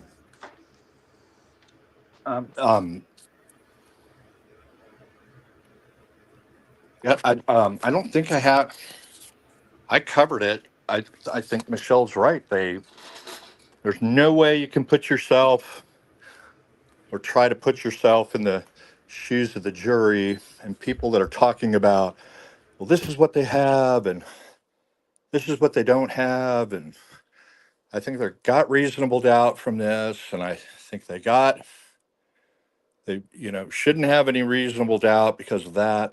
They just don't know. There's 300 exhibits in this case. We know that. And Ivy's working on the list. I'm going to try and help her with that, but there's close to 300 exhibits, and we know about 4 of them: audio, videos, 2 telephone calls, two interviews, and then other things have been described. Day one, they agreed and stipulated to the admission of a bunch of regular exhibits. We're just really not sure what those are. They may be something, maybe nothing, but it's hard to say. They'll have those kinds of exhibits back with them in the jury room, photos in 8 by 10 format, 8.5 by 11, whatever. All of that, everything except audio or video, which they have to come out in the courtroom and have that played. Um, Mhm. So Not really sure why that is. Maybe it's equipment problem. I'm not sure. Here we let them, maybe because being sequestered, the equipment would have outside access on a laptop or something. I don't know. But normally, if we have a video or audio, 911 call, for example, on audio, that goes back with the jury and they can play that as many times as they want. Body worn camera, video of the officer, they bring that back with them in the jury room and they can watch that as many times as they want. But, um, it's impossible to say what the jury has and what may be grinding on them. I don't know if there were expert reports that were admitted, like Oberg's and the defense psychiatrist. I don't know if they had written reports or just testimony, or if there are any exhibits associated with that. There, not a, not a lot of consistent coverage on the exhibits. Andrea tries to focus on that.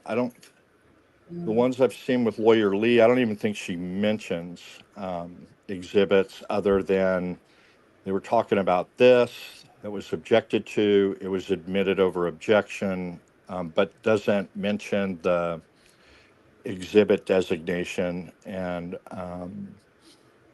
so, that's more important to some than others, what the designations are. But we know both in closing mentioned different exhibits and the total number of exhibits. There's a lot there that we haven't seen. It's unfortunate that I can see curtailing the dissemination of the autopsy photos and the crime scene photos, but the other stuff shouldn't be. Should have copies of for that. Anybody that wants it, once it's admitted into evidence, that's the rule. But they're not doing it. So now, if I'm not mistaken, Travis, correct me if I'm wrong, but didn't you feel like a not guilty verdict was going to come out? Did I see you say that, or am I remembering things wrong? no, I No, I he said said in here right from the concrete. get go, the confessions were going to be a problem if they could show truly facts that only the killer would know. And then I didn't realize that. So that was before the trial, first day of evidence. That was the opening arguments in your show, saying that emphatically. I don't know if you upload the chats or not, but it'll be in there. And because it's devastating, it's very, very hard to get over. But, and people, it's really hard to convince somebody that somebody would admit to something that heinous that didn't really do it. But they've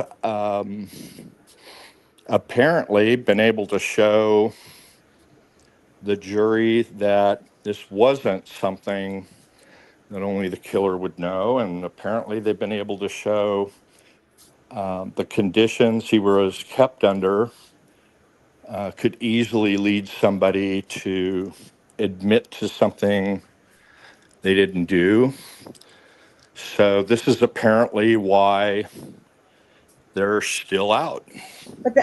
But I'm going to disagree with that comment, to be honest, because who says that they didn't show that that someone could do this? Meaning, the prosecution had their witness, state expert, with Dr. Walla about how he confessed. So, what makes that the defense somehow come across better than the prosecution for what the jury's thinking, though? Like, meaning, like, for instance, like the defense, they put out their side about why Richard Allen, is not the BG and stuff like that.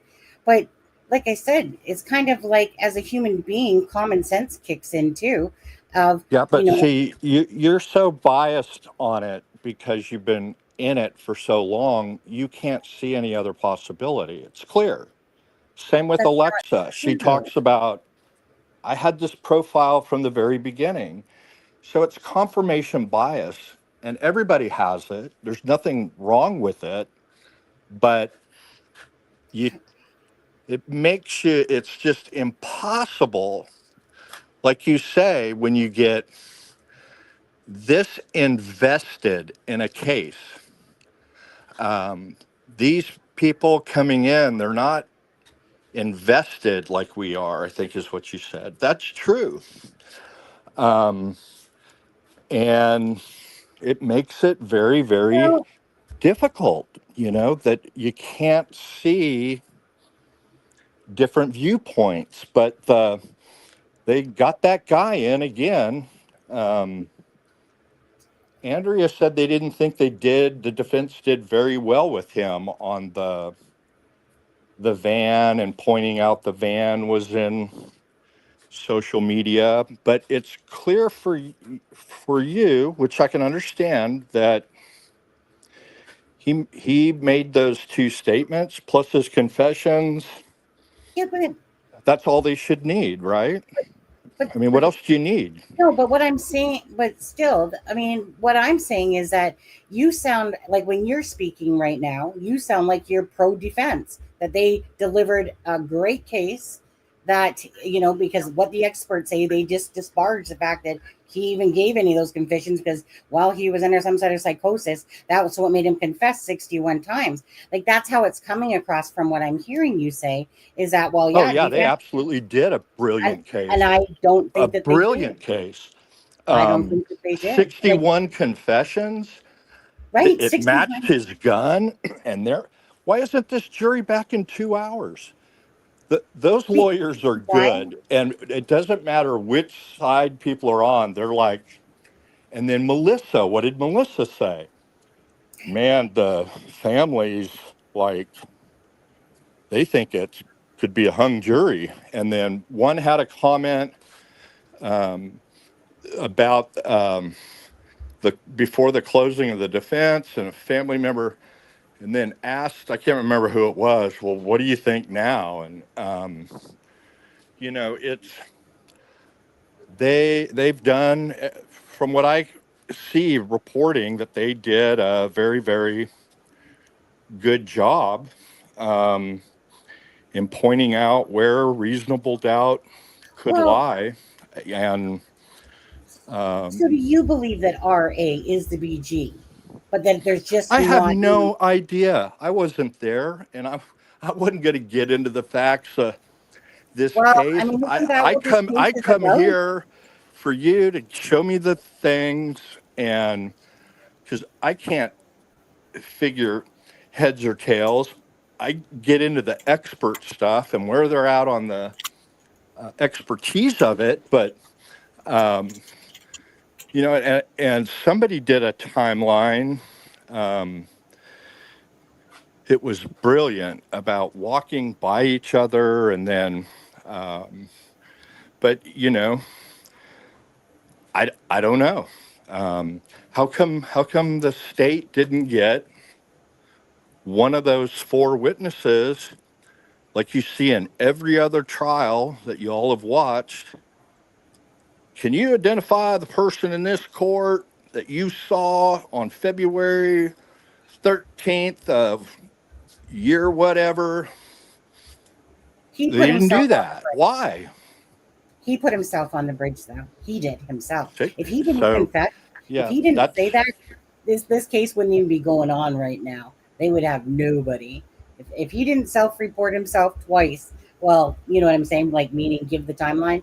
He put himself though. Like, come on, like there's book smarts and then there's brain smarts too, right? let's just assume that, Sonny. We're It's not not assuming that. enough. They haven't proved it to some jurors, apparently, Well, that's beyond well, a I mean that's reasonable doubt yet. well, that's just it. That's what we don't know because the prosecution case, right? They're basing it on the confessions. They're basing it on he put himself there, and they're basing it on the gun and the timeline. Like that's what they're basing it on.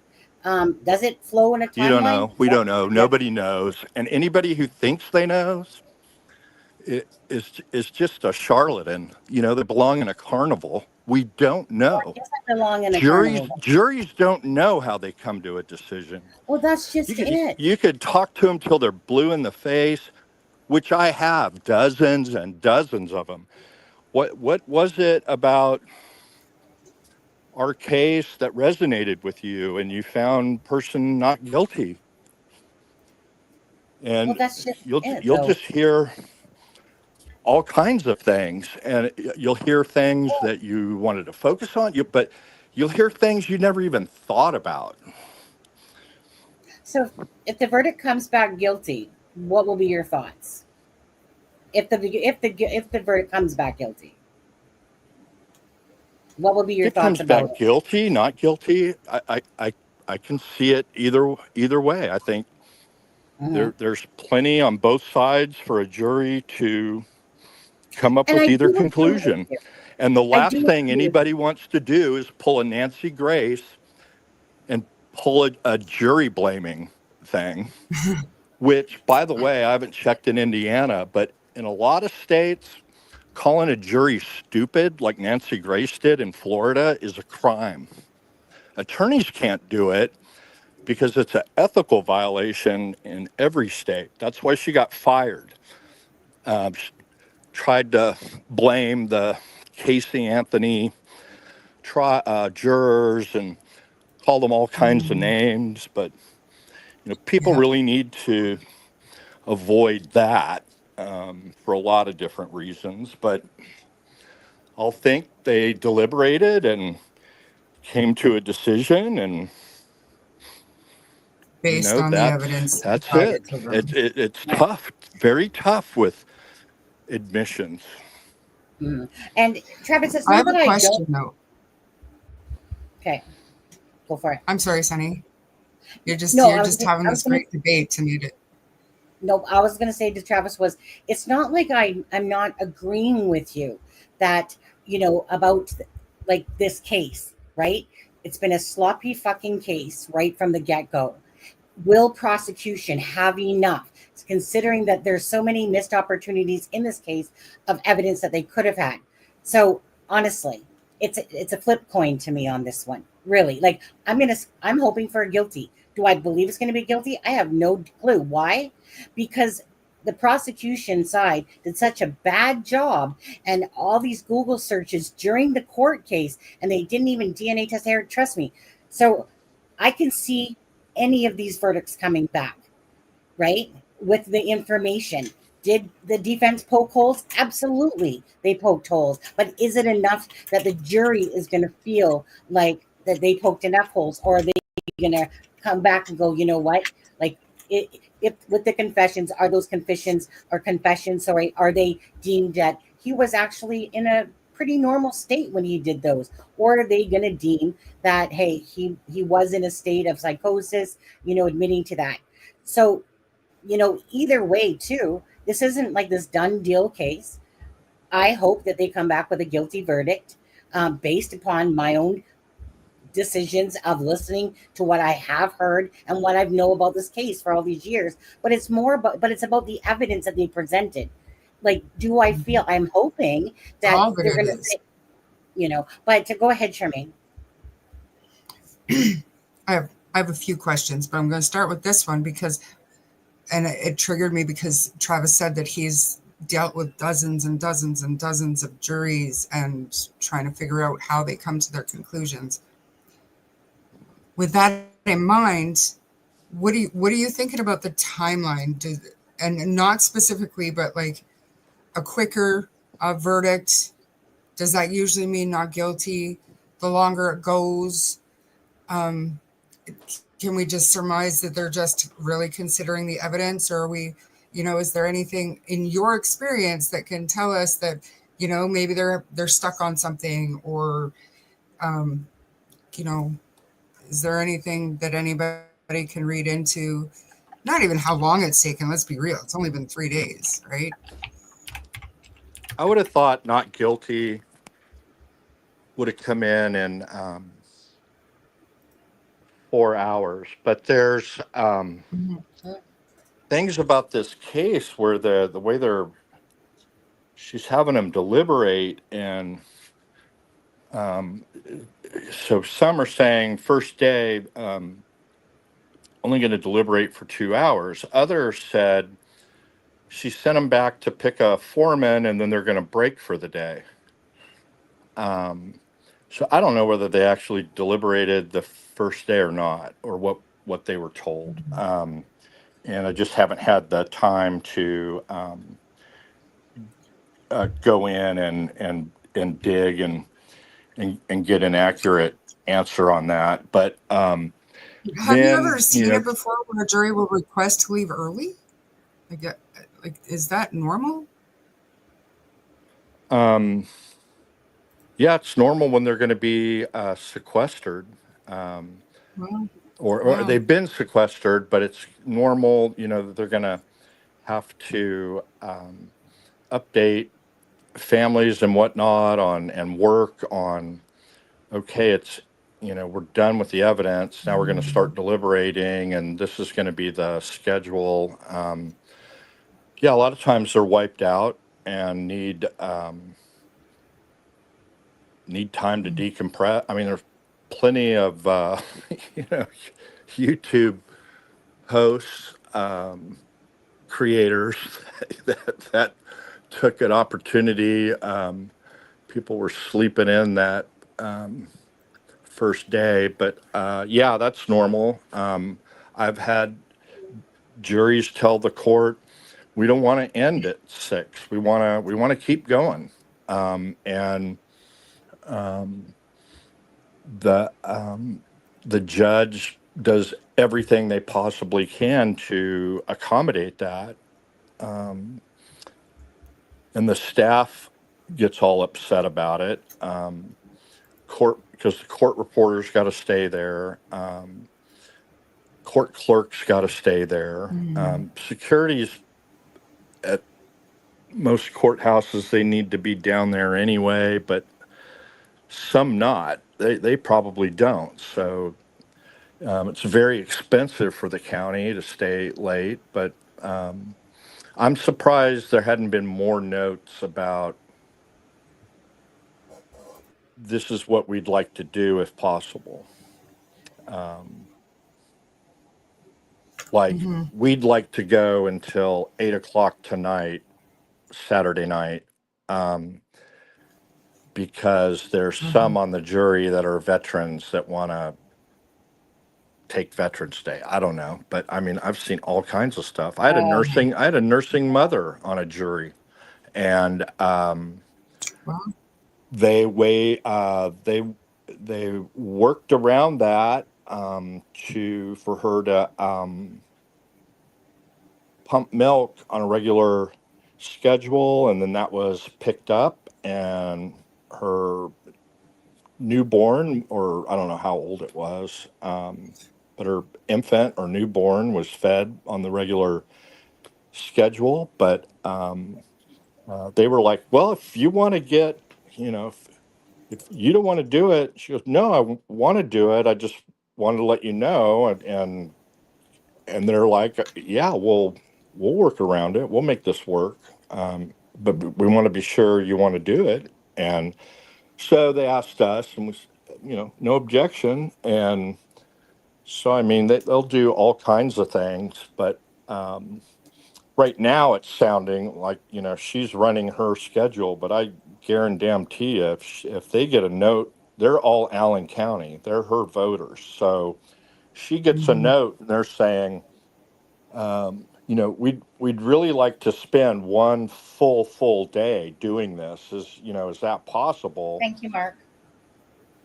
That she's going to say, um, yeah, we'll try and make that work.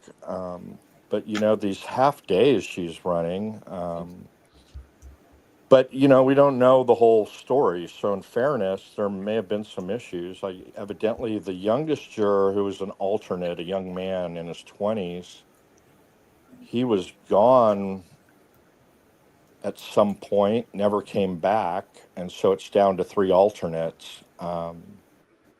And as of yesterday, nobody knows exactly why he was dismissed or excused. Um, and I Mhm. can't remember at what point, but we just don't know everything on that. So do you think I that there's going to heard be it a was a verdict? family emergency. Yeah. You guys, who thinks that there's going to be a verdict tomorrow?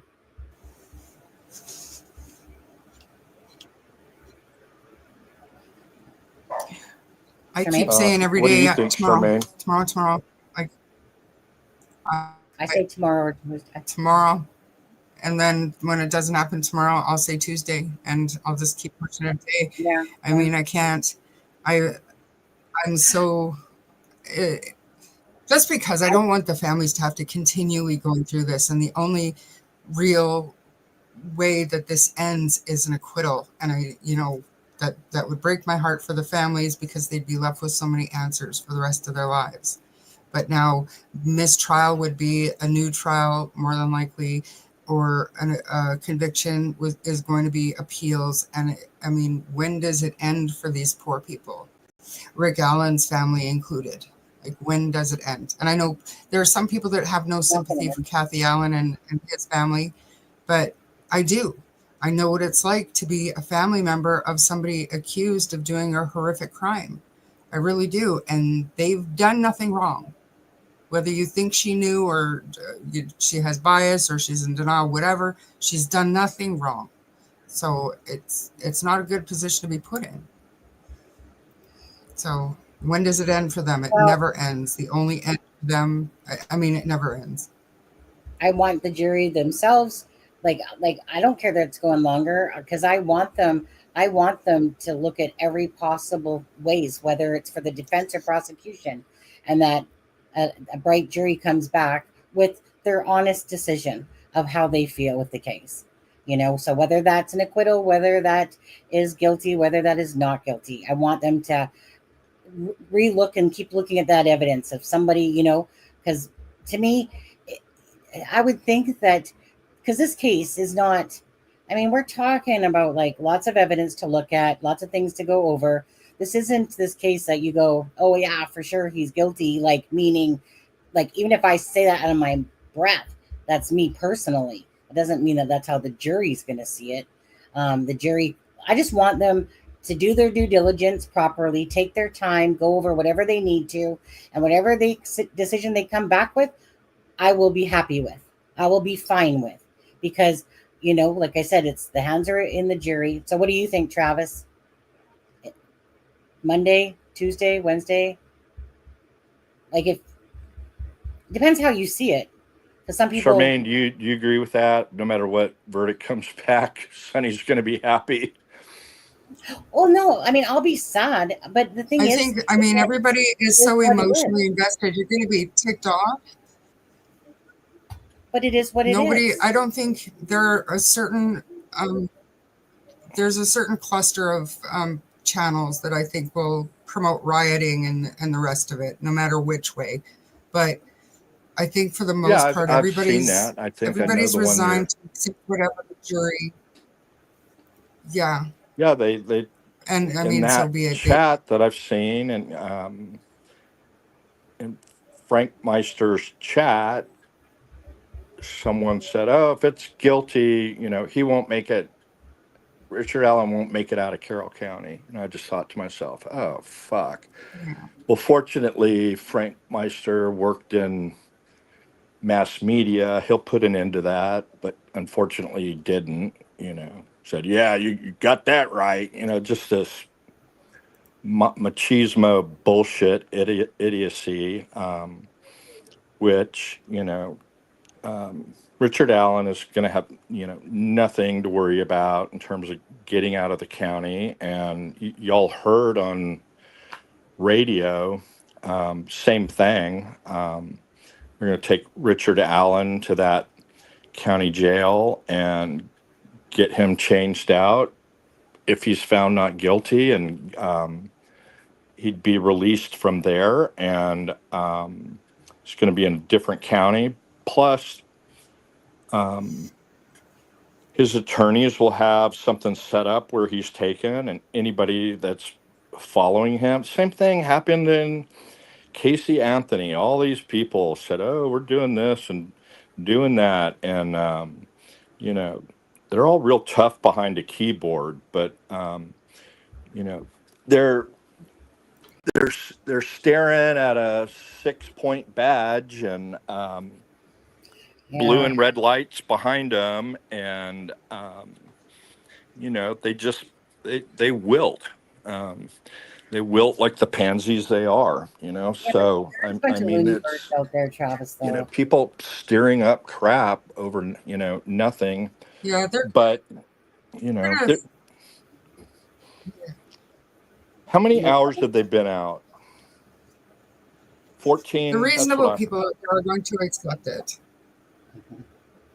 Yes. Yes, I think I read 14 today. Yeah. Okay, Yeah. 14 hours. So That's basically 2 full days. I would expect, I'm not expecting a verdict tomorrow, but assuming they're going to go 9 to 5 for one full day, with maybe an hour for lunch, but it's brought in.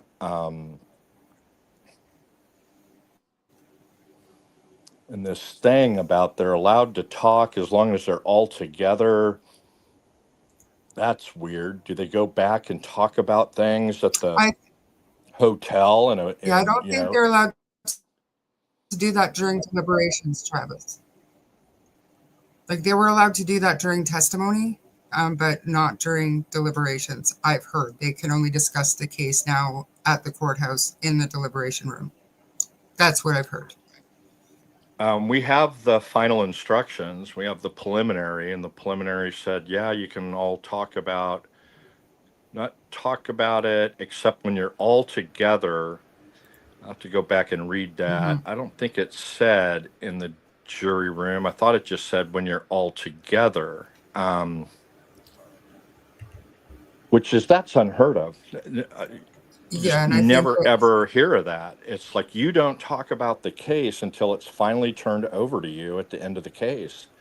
Um, and but apparently that's okay in the way they do it. But okay, so that really threw off how long do you estimate it's going to be? Well, how much did they talk about the evidence um, during the course of the Yeah. trial? So I would think not necessarily a verdict tomorrow, but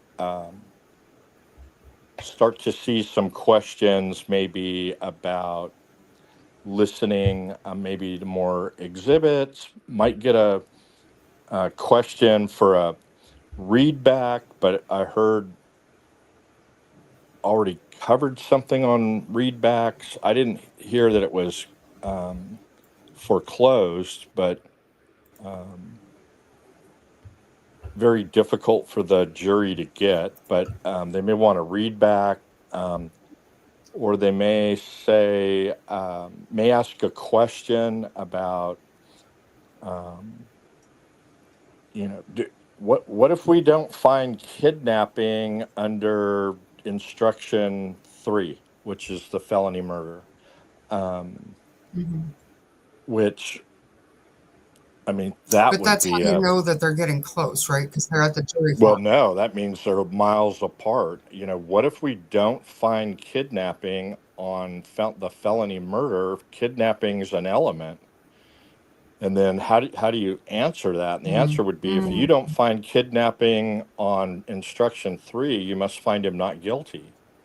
Typically, they don't say that. right. They typically, the best you can get them to say is everything you need is contained within that instruction, which says if you find the state is proven beyond a reasonable doubt each and every element of the offense, and then it says the elements are Richard Allen, um, Cade, um, initials of one of the girls uh, in the course of a kidnapping. And then it says, they have to prove that each of those elements beyond a reasonable doubt. But what they're getting at is alternate means. It's highly complex on what the elements are, because there's two different manners of which they're alleging they could commit the M of each young lady. So there's felony M, and then there's intentional or knowing M. Normally, intentional or knowing is more difficult to prove, but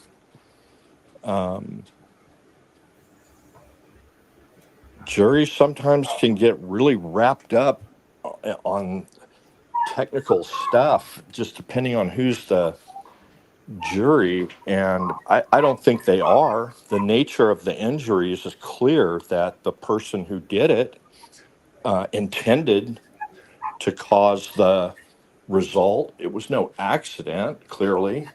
But, who knows? So, I've so got one sometimes last question as it so, pertains to yeah, the. sometimes the questions can tell you what.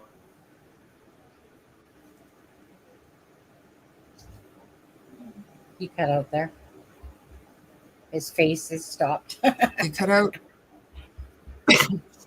I really want to know, and everybody in chat is gonna have to like turn off their emotions for 5 minutes, because I think everybody's thinking it, and I'm gonna say it, and I'm pretty sure I know what Travis is going to answer. I don't know for sure, but I really want to know, because he's talked to so many juries, like in his experience. Has there ever been a time when a jury has expressed that their concern for the feelings of the victims' families has impacted their decision? Because it's such an emotional case, and there's not a person on the planet that can say they don't feel badly for the families, but how are they going to feel if they come back with a not guilty verdict and they have to look at that family? So I'm wondering if that has ever come into a jury room and affected their ability to make a decision. Um, Or if you've ever had a they've jury never express. overtly said, oh yeah, we really fretted over this. Just like they'd say, oh well, we were worried that there are going to be riots if we found the person not guilty. They're really not going to say that to you, or that. Got to tell you, your guy not testifying, that really made it tough on me. I really felt he needed to testify, because there's an instruction that says you can't even discuss it. And so they're not going to admit to it. And so, no, nothing like that. But then,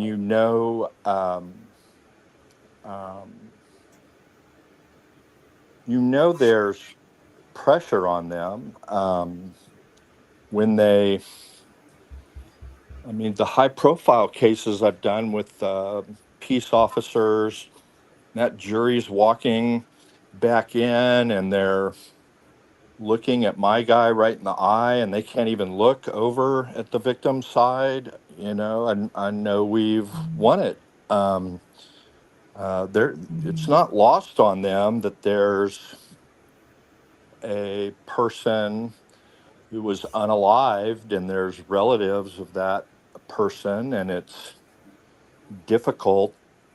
But def- as prosecutors, you're trying to, even though it's not part of the criminal case, as prosecutors, they try and make it about the victim and the victim's Emotion. family to the extent that they can. They're very limited, but they do what they can, like putting a picture of the deceased person, a high school graduation photo, or whatever. And the defense in a unaliving case, trying to show that's not what they're here to decide, and there's other forums, and there's other, that's for another day. And but Hmm. it's definitely the elephant in the room. um, and most try and just do a good job. And some of them, there's been a lot of protests and whatnot, but um, they just, they not giving in to pressure on what the family's trying to do, or the community. So I've never had them overtly say, but I've had cases where that's in the background. Clearly, it's in the background, but they haven't talked about that they struggled with These that. are children. Just 1 sec, guys. 1 sec. I mean, that's it for my questions. Okay, I don't know if so Chad has any. what is Travis, that one one? sec. What Travis, is 1 sec. what's One sec. Rick Astley's song mean, and Oh, what's Dido mean? what's what mean? Dido? Dido, the singer. I want to thank you. Oh, what do you That mean? What it plays mean? for something, and then Yeah, Rick Astley plays for something. What's yeah. what? Well, Rick Roll is just because we like Rick Roll. Yep, yep, Especially Charmaine. So yeah. Rick Roll is just because it's Rick Roll. And the other song is one of those things that said something like, I got bills to pay. I want to thank you. So when somebody donates, it contributes to Sweet, paying. Eh? sweet. Whoever that was, thank you. Yeah. So that was Alexa. So quickly, let me just say Justice Jane. Oops. Never let you down. So 1 sec. So Joey, Olivia, Doodlebug, Lake, and Justice Jane all got membership from Alexa. Alexa, welcome. Mwah. Thank you very much, Alexa. Okay. Wow, very nice. And Yeah. welcome all those people. All those names sounded familiar, but Yeah. They were just gifted a membership. yeah, yeah, cool. That's Yeah. great. Awesome.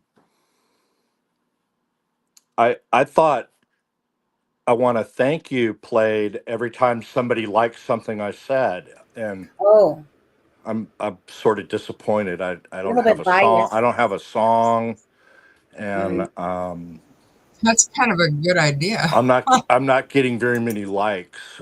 So Or I think you're doing just fine. I think I think you're just doing Did fine my with. comment show up there? Whoops, 1 sec. What comment? Nothing. I just got a notice that said my comment couldn't be posted, but then thumbed up. Yeah, I know it showed up. My internet is going in and out again, so I'm going to keep my camera off for a little Oh, bit. no problem. And by the way, happy birthday to Alexa's husband. Woo woo! Happy birthday! Happy birthday oh cake! wow, happy birthday. Happy Yeah, birthday, yeah, Alexis. Um, yeah, yeah. yeah, apparently Alexa's husband's smarter than Alexa. Knows what's what on this case. Well, I feel like it's like when you like for iPhones, it's Siri, but for Androids or whatever, it's Alexa. I think it is. But anyway, so I think Alexa's really smart, like beyond her Oh, years.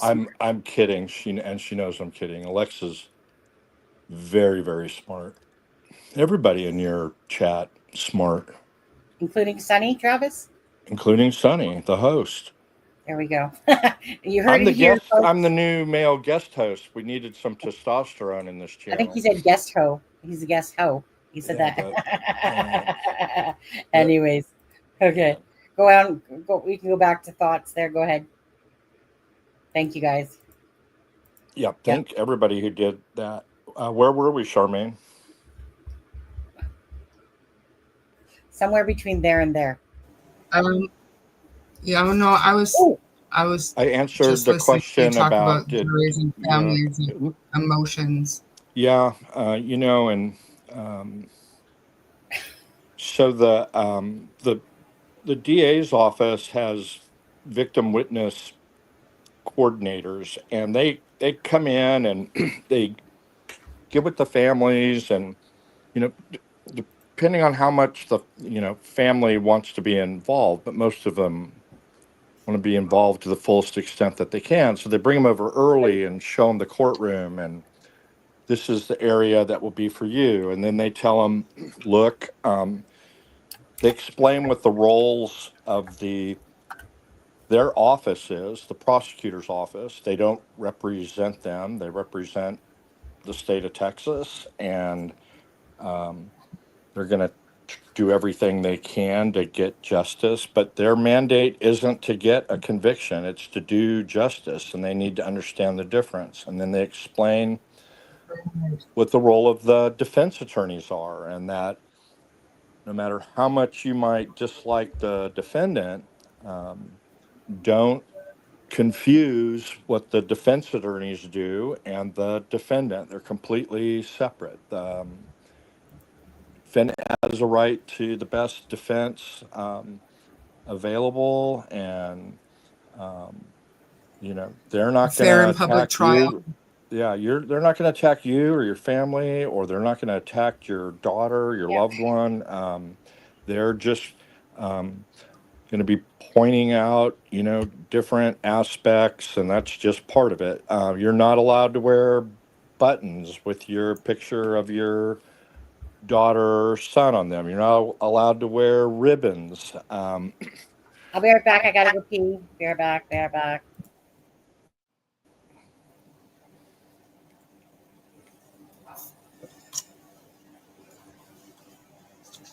Yeah, so there's a lot of things that we don't know because, I mean, maybe somebody that's been on a jury might be well aware of, but for the majority of us Yeah, in here, I don't think yeah. we've got that kind of experience to know what actually comes into play in that room. We know that they have to consider the evidence that was given to them, but does anything else come into play? Like, Well, so to your point on that, have I had jurors say when we've asked um,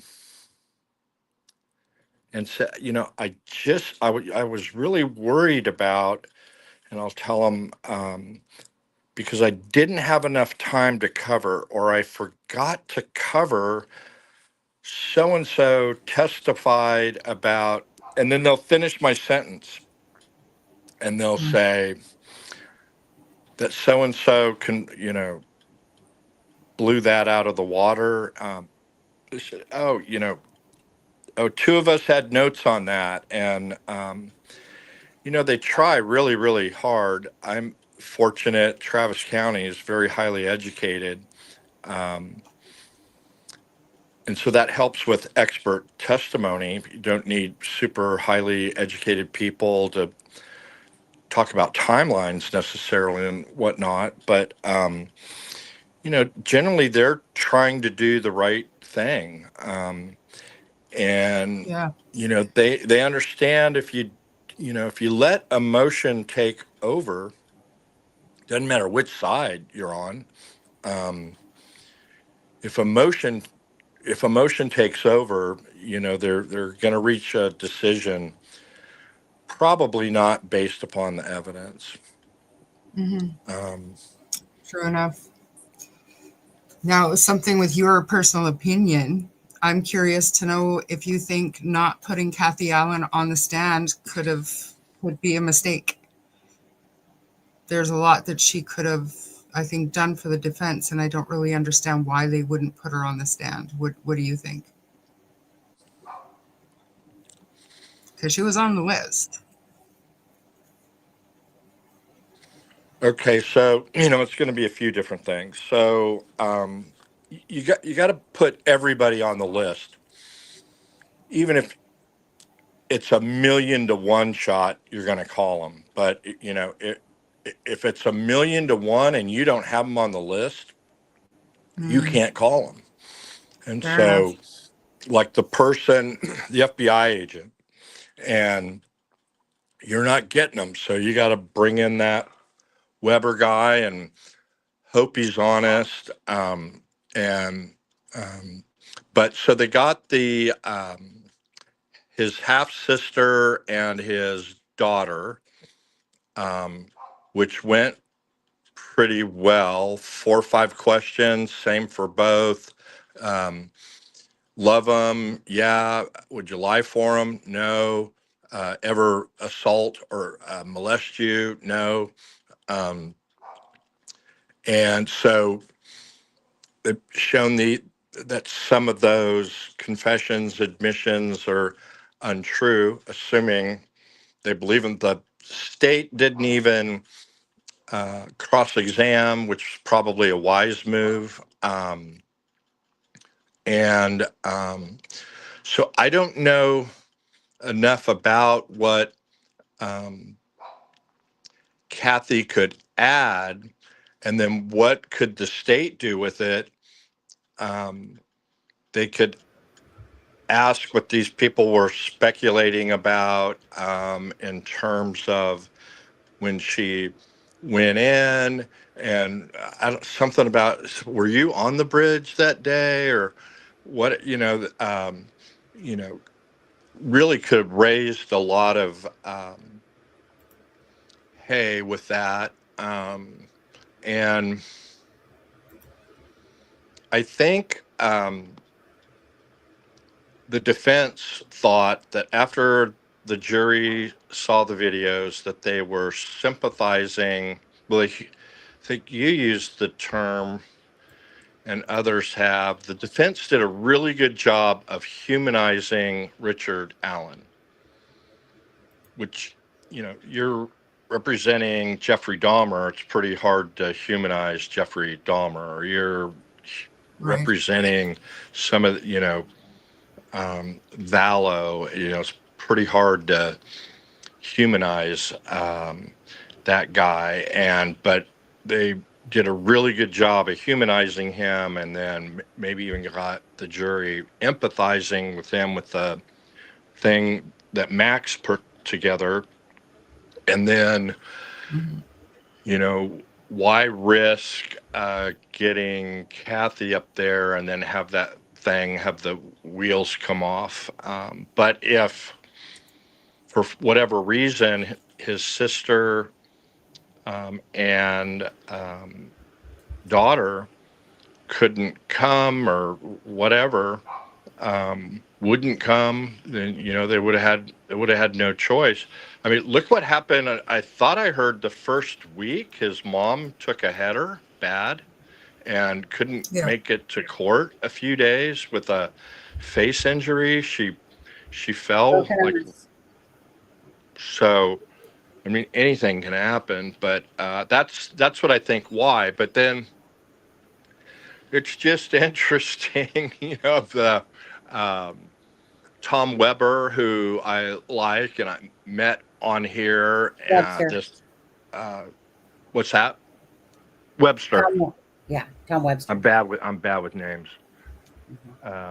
Anyway, so I met on here. He had what looked like Hollywood Squares.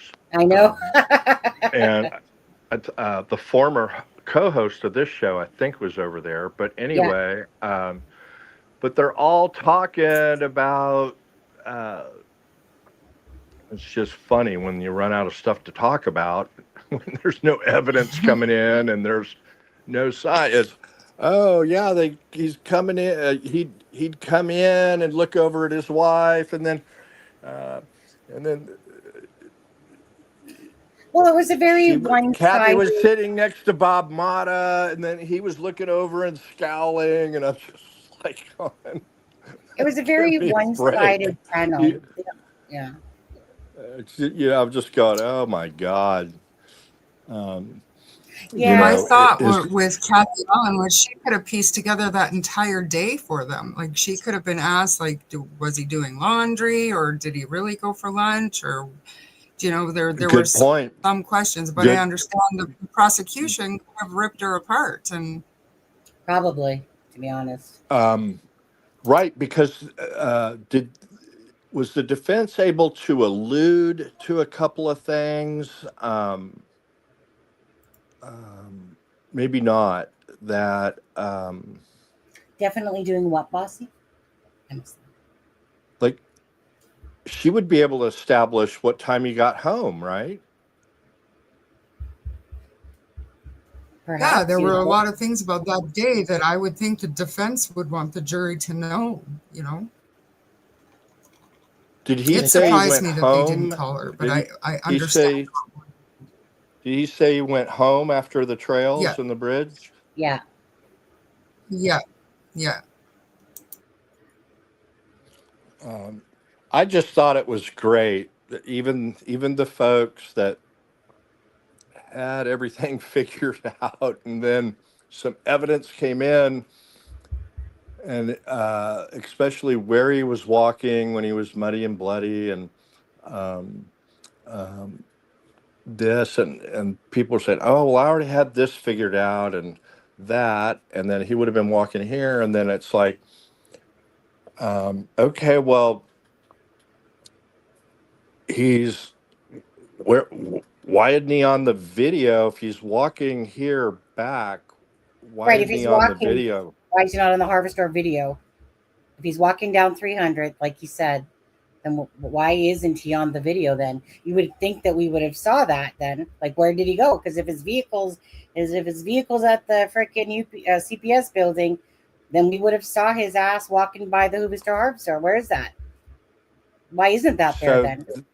so this person, I can't remember exactly who it was. I think he was a guest on Frank Meister. I may have that wrong, but anyway, he had it was like a sunny map on Google Earth, and I say that highly complimentary. Go Always on. asking I'm Sunny to listening. put up her maps, but it had little dots, and then it showed a car, and at this time they dropped off the two girls, and then she would have passed, and it shows a dot going from the bridge to where the girls were dropped off, and they would have passed right here, and that I'm very complex. And then so his theory was that, well, what he probably did then is, after the event, he probably came out this way. He doesn't Oh want to be seen, my so he word. walked behind. What's the name of the store? The Harvest Yeah, something. who who's your harvester? Um, and then they're like, but And that she was says great. she sees them. She sees them on 300, and like, yeah, but she could have seen them right here. And then um, that's the difficulty, and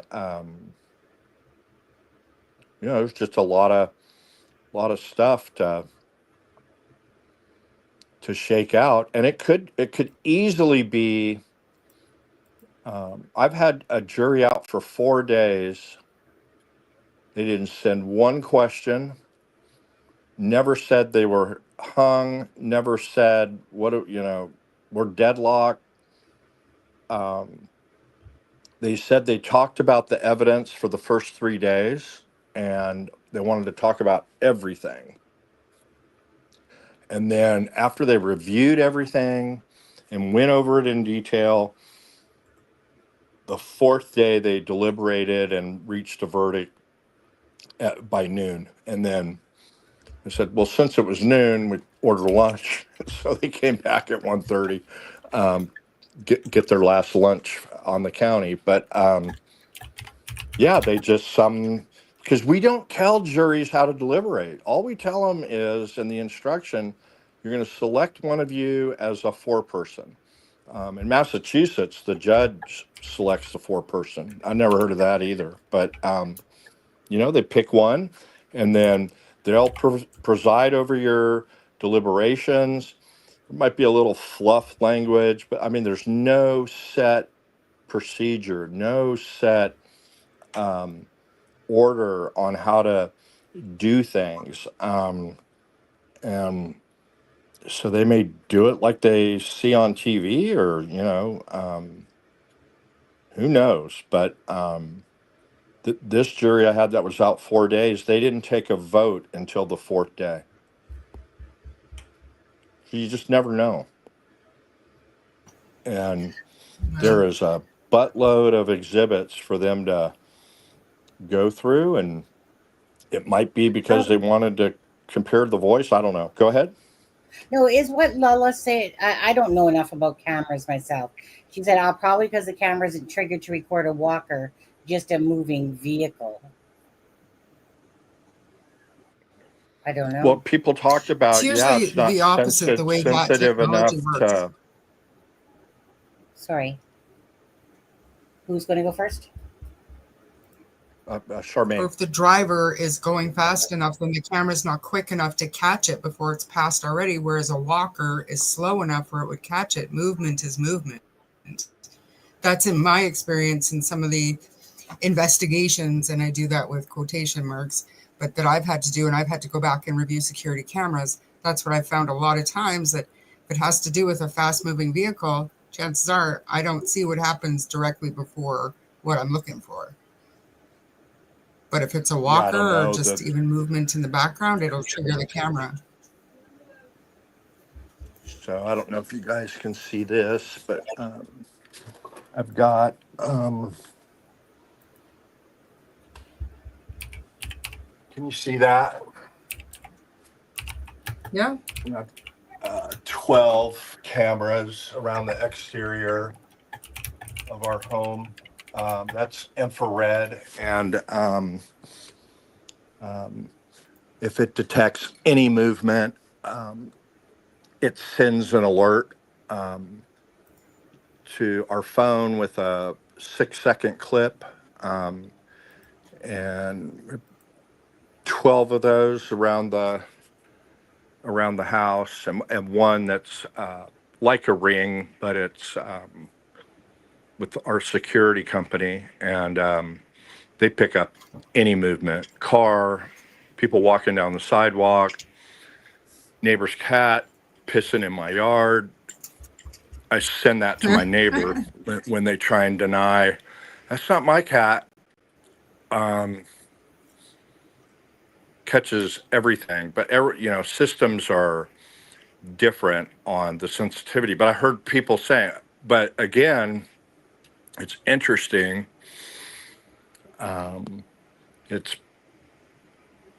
They're not going to the evidence, even though we're in the trial stage. Well, what was my response is, what was the testimony about the sensitivity of the cameras?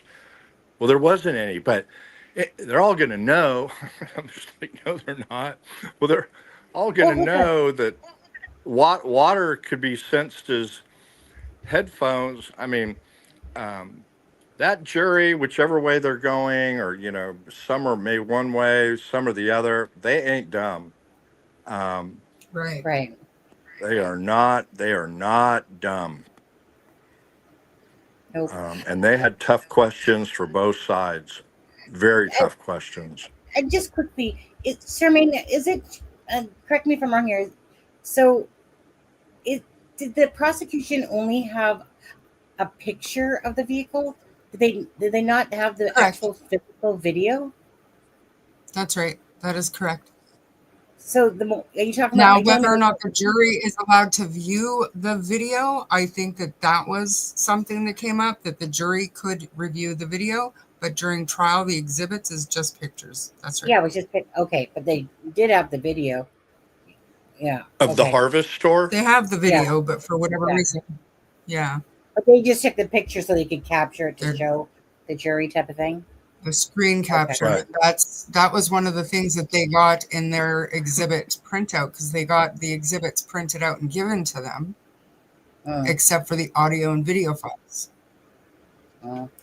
I don't So care. really, truly, there's not a whole lot they have to go down. Like, you know, how everybody was in an uproar yesterday. Oh, Richard Allen and the defense, everybody got to the courthouse. But that And was can just yeah, so that they could go and review audio and video. There's not a yeah, whole lot of that that they need to review, because everything was given to them in the form of printouts. mm, Everything else, I should say. mm. Well, and I got to get going here right quick, actually, because I need to help the husband. But at the end of the Well, I day, think your new focus for this channel should be poker. should be what? I think we should play poker here every Friday. Oh, poker. Clean your ass up there. And then I think there should be a how to make every week's a different cocktail. We'll have a cocktail of the week, Oh, a feature cocktail. It'll rotate, and that person has to show on camera how to make the cocktail of the night. And sounds like you. then I think that's a fantastic idea. what? Oh, so you guys just What? organize it. I'll just be here. We'll just sit Okay. here and get drunk on different cocktails every week. Yeah. All right. No. But Okay. you'd be fulfilled, right? Is that my fulfillment? we're Fulfilled Or- and hungover. We're Yeah. going for personal. We're going for Sonny's personal Yeah. fulfillment. That was a good help the husband is. Hey, Jeff. Hey, quickly, we do need to go back to something that Miss Dog Lover asked. And Travis, I know that you're not overly familiar with this, but I have to bring it up because Miss Dog Lover, she paid a super chat for it, and so she had asked about the Evansdale case. Now, Mhm. I believe I don't know. this has nothing to do with Delphi whatsoever at all. Okay, Um, fill me and in. about what the the Evansdale case? The Evansville Evansdale. case. Evansville. See, I don't Evansville. See, I don't even. I know of it. I haven't looked into it because I never ever felt like it was attached to Delphi, and neither Uh-huh. did. But anyways, but it's one of those things where that case is very sad and tragic of those two girls that, of course, were murdered as well back on July 13th. What year was it? 2012, wasn't it? 2012. Yeah, 2012, I believe. yeah. But anyways, When? 2012. 2012. Uh huh. Yeah. Uh huh. And so, it's one of those cases that's unsolved, and a lot of people were attaching it to Delphi, thinking that whoever killed the two girls, because there was a lot of similarities to it about being found in the woods, and so a lot of people were Mostly thinking that the trail. Yeah. yeah. So just ask Miss Dog Lover. Miss Dog Lover, I absolutely have no clue about that case besides to say I've never believed it had any attachment to Delphi whatsoever, to Richard Allen, to whatever. I don't know enough about that case. I wish that case would come to justice. True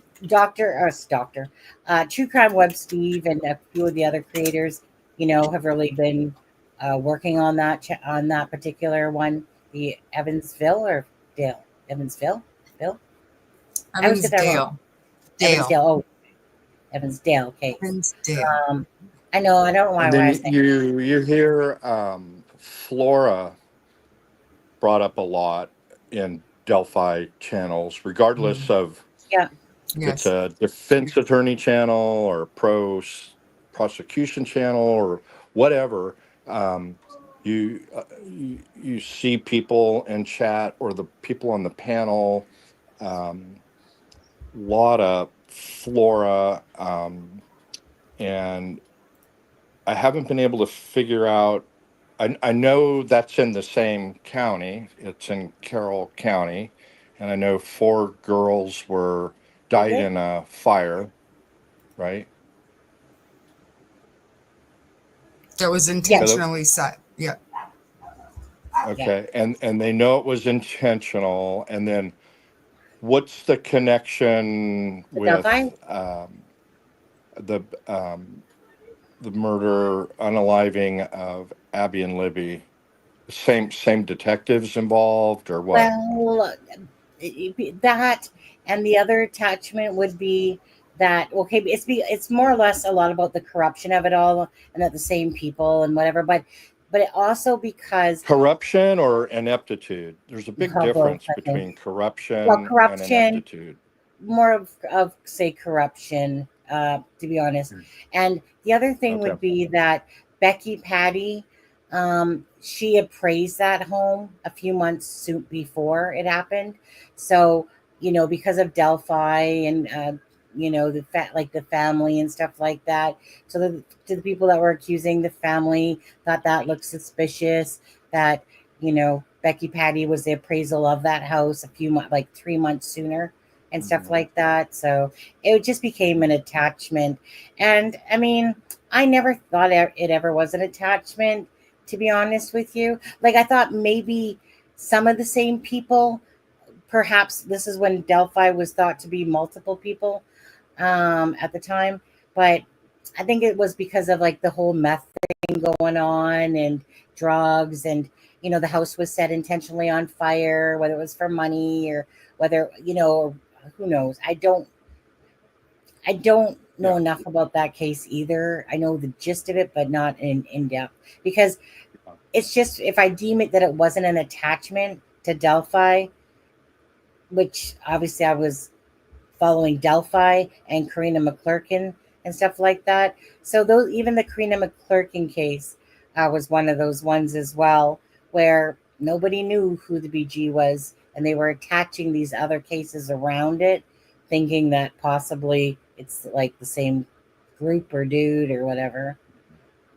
Yeah. So So, that's Michelle, I'm sorry if you're still here, Michelle. I'm sorry I don't know anything about the Evansville case, but I will oh, look that Miss up Dog later Lover. tonight. And then if I catch you That's Miss Dog in Lover. chat another day, I'll give you my thoughts. But I'll tell Hmm. you, like the yogurt shop murder cases in Austin, 97, 98. There's a guy named McDuff who linked to 40, 50 murders, was in town at the time. He was eventually cleared.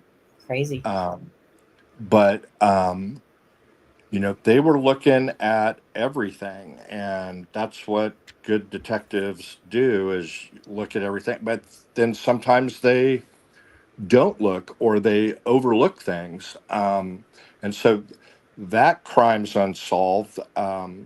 They tried one and got a conviction and got a death penalty on one, and then life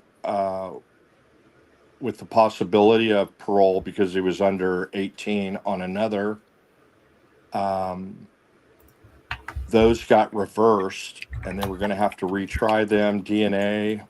Y'all look that up. Yogurt Shop Murders, Austin, and so they're all unsolved. And started with an interview of one kid using the read technique, and you can see him on video pulling out Oh, his gun and pointing it at the suspect, and suspect later, starts confessing, and later on it came off the hinges, and then some DNA came back that wasn't any of these three men. And then Charmaine and I are going to talk about a case at some point, West Memphis 3, kind of a similar thing. They not exonerated, but they were let out of prison, one on death row. But point being, yeah, you look at these other things in the area for similarities, and is there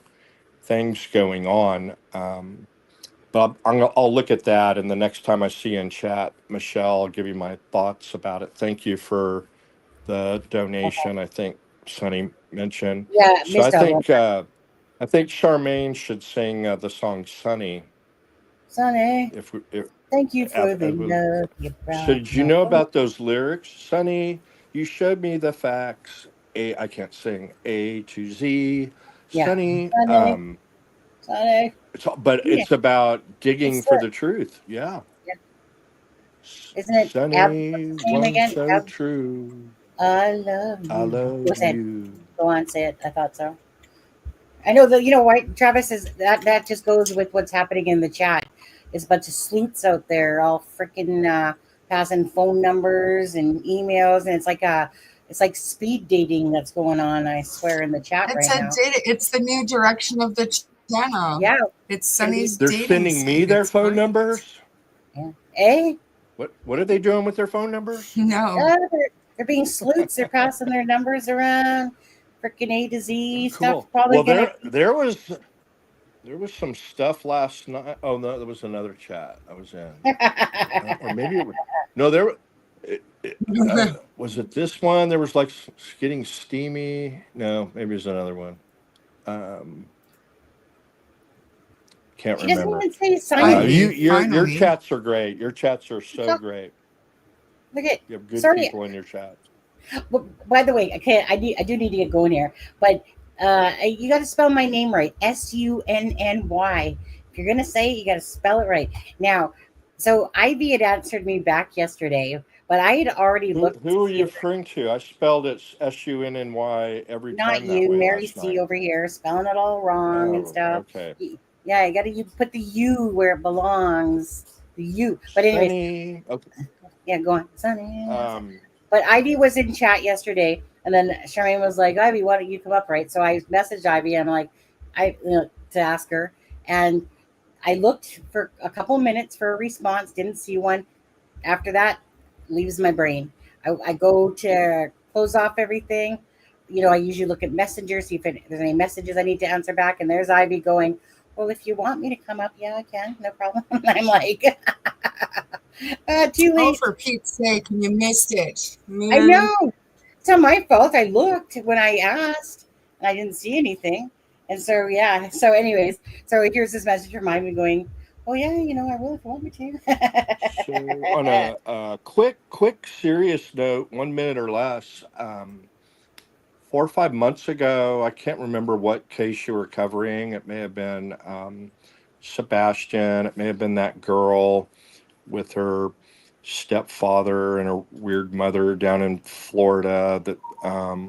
But you're talking about the case, and Stop. I think it was the girl with her weird stepfather said he dropped her off by school in a church Oh, parking lot. Made no sense. And you had to Stearns. excuse yourself. Stuff. uh-huh. You just said, "Hey, Sunny, Aspen, or Charmaine, or Aspen, take over." And I I mean, remember. you had to go off camera in another room. I don't want to say you worked the facts of the thing just like started simmering. I'm going to keep this less than a minute, and it just it boiled over, and then you came back, and then you explained, and you were so sincere about it, and you said these things just now it's better. I can feel this stuff coming on. At one time, this stuff would come up and surprise the hell out of me. But now at least I know when they're coming, and I'll have Aspen and or Charmaine take over. And I knew I remember that, but you expressed at the time that it's just really hard to do these cases with kids. And then this unfortunate thing happened recently with your former co-host, and then, but you just kept bringing up again that you're not getting the fulfillment. And I actually had talked to Charmaine offline, messaged about, man, I kind of worry about Sunny, what she was saying, that these cases just really get to her sometimes, and they never change. I mean, the true crime that people are into are all I mean, a single unliving, it almost doesn't qualify anymore. It's got to be in a suitcase rolling downstairs. It's got to be boyfriend's a cop. It's got to be correct. It's got to have some sex and juice and um, stuff in it, or it's got to be a double, triple, quadruple unaliving, Idaho, um, mom unaliving her children. It's just, and none of these are pretty. So my point, Sonny, That's so is true. that Yeah, it, Travis. it, it struck me at the time a few months ago, and then came up. But maybe I don't know how spiritual you are, but I'm maybe very this is a spiritual. plan of a higher power. No, I'm very In my spiritual. religion, my God is kind of opening a door for you, or I don't know, but I I'm Travis, just throwing that out there that I hope go ahead. I'm going to support you in any way I can. You're a good person and you got a big heart. And Yeah, so I'm well, sorry that whatever happened, but you've got good people in your chat and you got good friends. And I mean, lot longer than me, but it wasn't lost on me that this kind of stuff was tough anyway. And so maybe you're, ready I for a think change. Maybe we well, could do the Canadian baking show. the I don't Canadian know. baking show. Yeah, I'm gonna really have to sit up because I've been I've been wanting a change for a while. Um, but I also know that Aspen is in. He kind of likes to do lives like together and stuff like that. And it was honestly it was nothing about Aspen.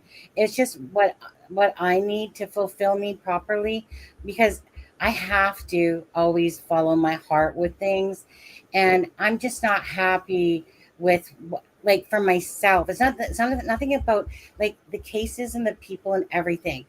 But it's really hard on me. It really is.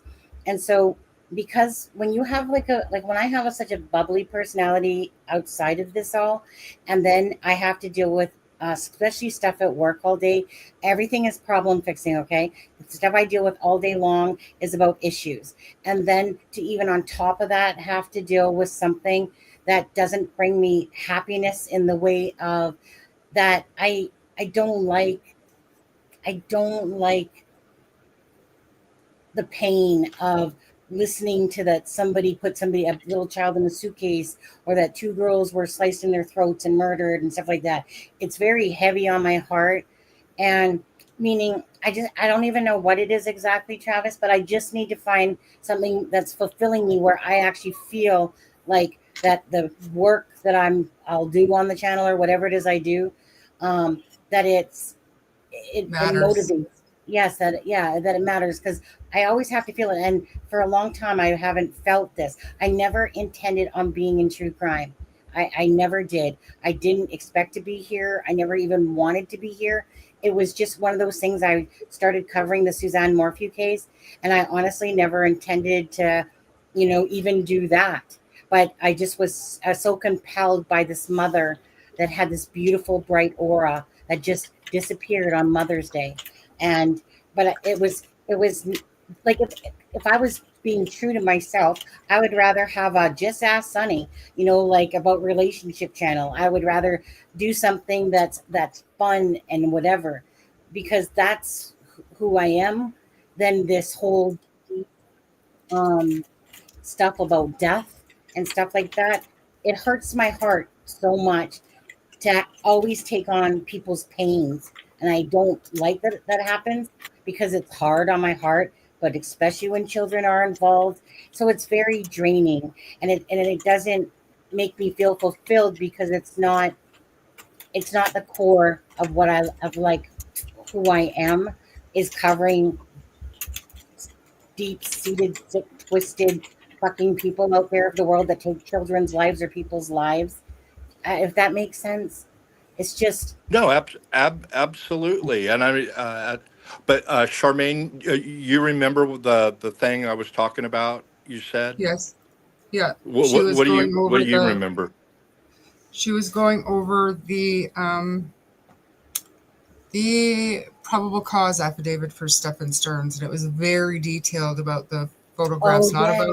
not about Maddie, passing away, it was about the pictures that were found on his devices. And Sonny was Yeah, attempting that's to read right. it word for word, and it was very, very graphic. Yeah, yeah. And I'm just so darn Um, desensitized to most things that I knew it was bad, and I couldn't believe the words were coming out of her mouth, and I knew it was going to end at a certain point. But it I doesn't. It know. doesn't on me the Yeah. same. See, I'm getting teary So eyed I thinking mean, about that. yeah, it was clear, and so I think you've got a brilliant mind, Sonny, and the way you look at things, is always fresh and interesting, and It's always just so caring about opens my eyes to different viewpoints, regardless of what it may be on. And frankly, outside of uh, unalivings and all this so other much. nasty stuff, there it might be better. But very early on, you said, yeah, I just want to let you know, every once in a while we kind of do fun things on this Yeah, we haven't done channel. that in a while. And she's like, so I just want to let you know up front that we like to have fun every once in a while. And I said, well, you have to if you do this stuff, and you don't want people to take things the wrong way. And then so the next thing I know, we're on a airplane Yeah.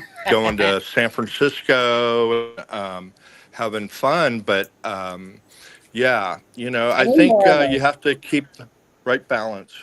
Yeah. I definitely need Do more you of those. remember, Sonny, when we did the Canadian true crime and we spent maybe the better part of an hour and a half talking about the case, and then we went off onto Girl Talk, and we were actually live for like 5 hours, and the chat was having a riot, and we were having such a good time. But that doesn't seem to happen anymore. So maybe even getting back to a little bit of that, I think Travis is Yeah, brilliant I for know. bringing it up because it's very true. You have to have a balance. Since when did Sunny become spiritual? That doesn't even make sense. I've been spiritual my whole freaking life. I'm just a free bird, really. I just float around like a butterfly, and yeah. Like when I say I'm spiritual, I'm not no fucking cuckoo bird that's sitting there reading, doing these weird ass shit. It's, I'm just uh, like for someone to say Cuckoo that, bird. like even uh, the name, it's like someone comes into your channel that you've never seen before, Ben's other kids, and then all of a sudden, since when is whatever? What a dumbass. Anyways, Mark, thank you very much for the super sticker. Oh my God, it's like wow, very yeah, nice, Mark. I I Mark. like Mark's smart. Mark, since I feel like you should have upped your ante though, because obviously you've turned this into a dating site before my very eyes. Yeah, we're gonna have to start charging these little fees for like this love shit going on there between. Okay, anyways, just kidding. Let's see. Thank you so much, Mark. Why does that come up in such bright red though? It's just like boom. Every time you do that, Mark, I think it's the $100 sticker, and I'm like, Yeah, me oh, too. I know. Because the 50 and the 100 Yeah, they're like, are very close, yeah, but yeah, they're yeah. both reddish. Yeah, I used to but use the tarot reading cards and stuff. Yeah. anything's good. Yeah.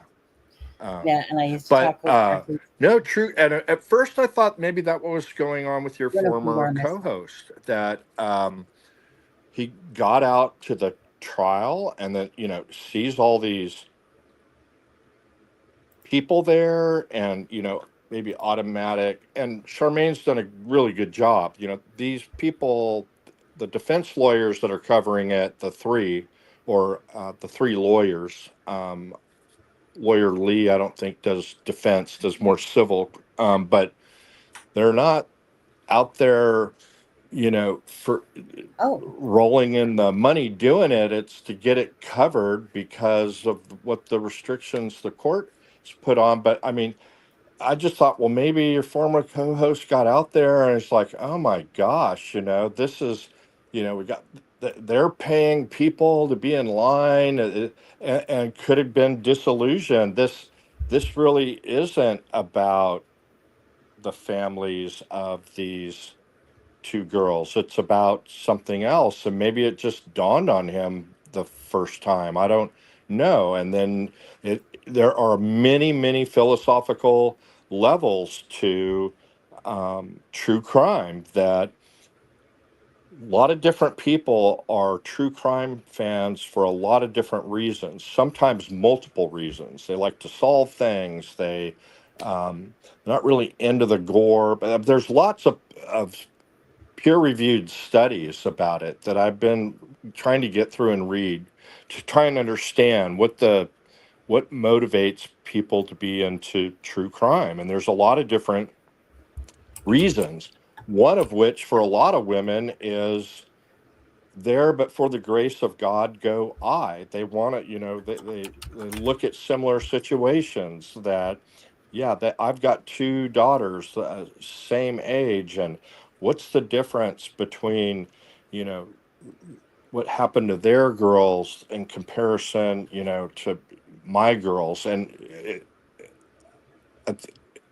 I don't think they really know, but there's a lot of different reasons, but it's like, you know, it's not the most clean way um, to make money, either as a defense lawyer or, off blood money. It's you're making money from crime and violence and court TV. They don't cover civil cases. Maybe. Johnny Depp was a civil case. I don't know if they covered that, but that's Um, about the only I think one they so. do. But it's all of that. And then I thought, well, maybe, um, but no. And there are plenty of defense lawyers. There's plenty of homicide detectives. There's plenty of people in criminal justice system that just get burnt out on. I just really can't investigate another crime involving a stepfather and his uh, 6-year-old stepdaughter. I mean, it just, it's tough. And then, um, so you're trying to do a good job and inform the people. I don't think there's anything wrong at all.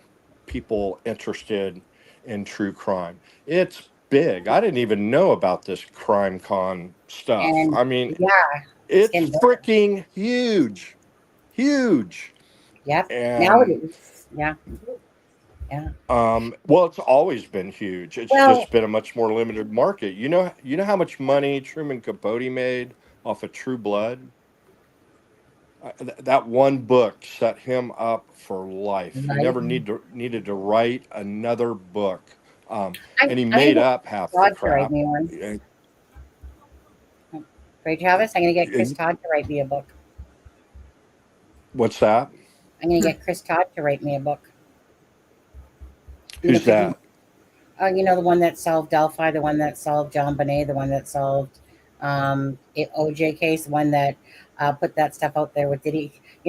So I'm making fun of this. So Chris Todd, that he's writing a book for everything, but he put out a book of he put. I mean, if you listen to the guy's so far up his own ass, it's not even funny. And Court TV, like they've even had him on. But anyways, he's the one that kind of disseminated some pictures a little bit. But anyway, of Delphi. But Oh, anyway, okay, uh, yeah, I'm okay, being kind of a smart ass because Chris Todd, he thinks that he solved all these cases, including Delphi, and of course it was Ron Logan. And that book came out just before Richard Allen was arrested, and then he put out this book about Diddy, so like something to do with Diddy's ex, and then Amazon. I don't even know how he got out there, but then Amazon took it down because the family has said that this is fake news. Take it off.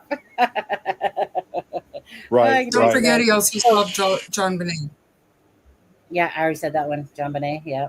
So he solved them all. That's why I'm saying I'm going to get Chris Todd to write me a book, set me up for life.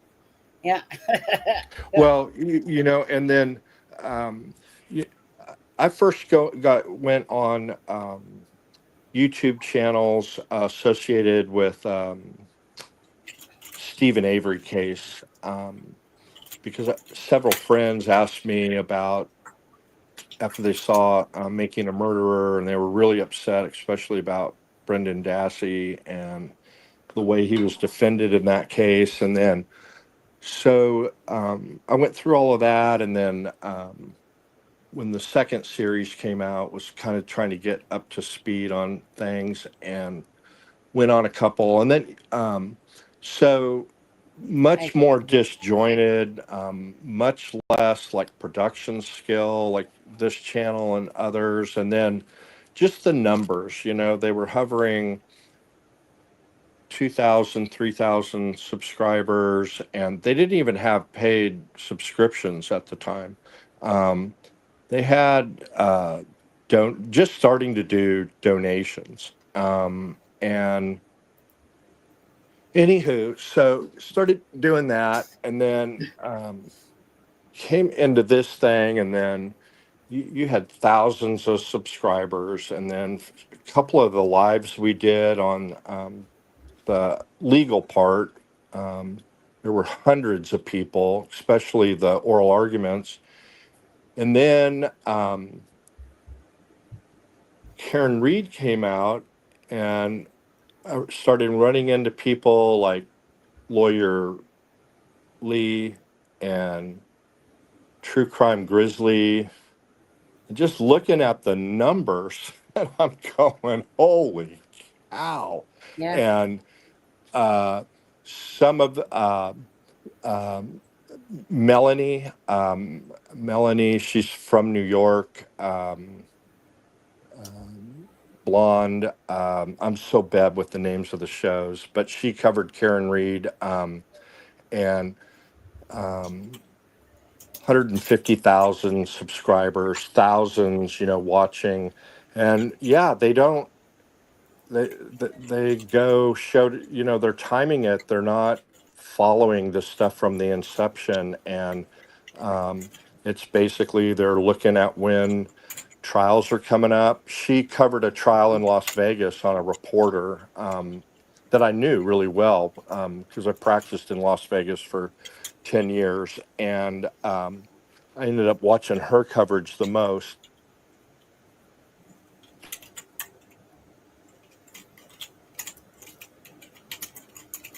Did you just stop,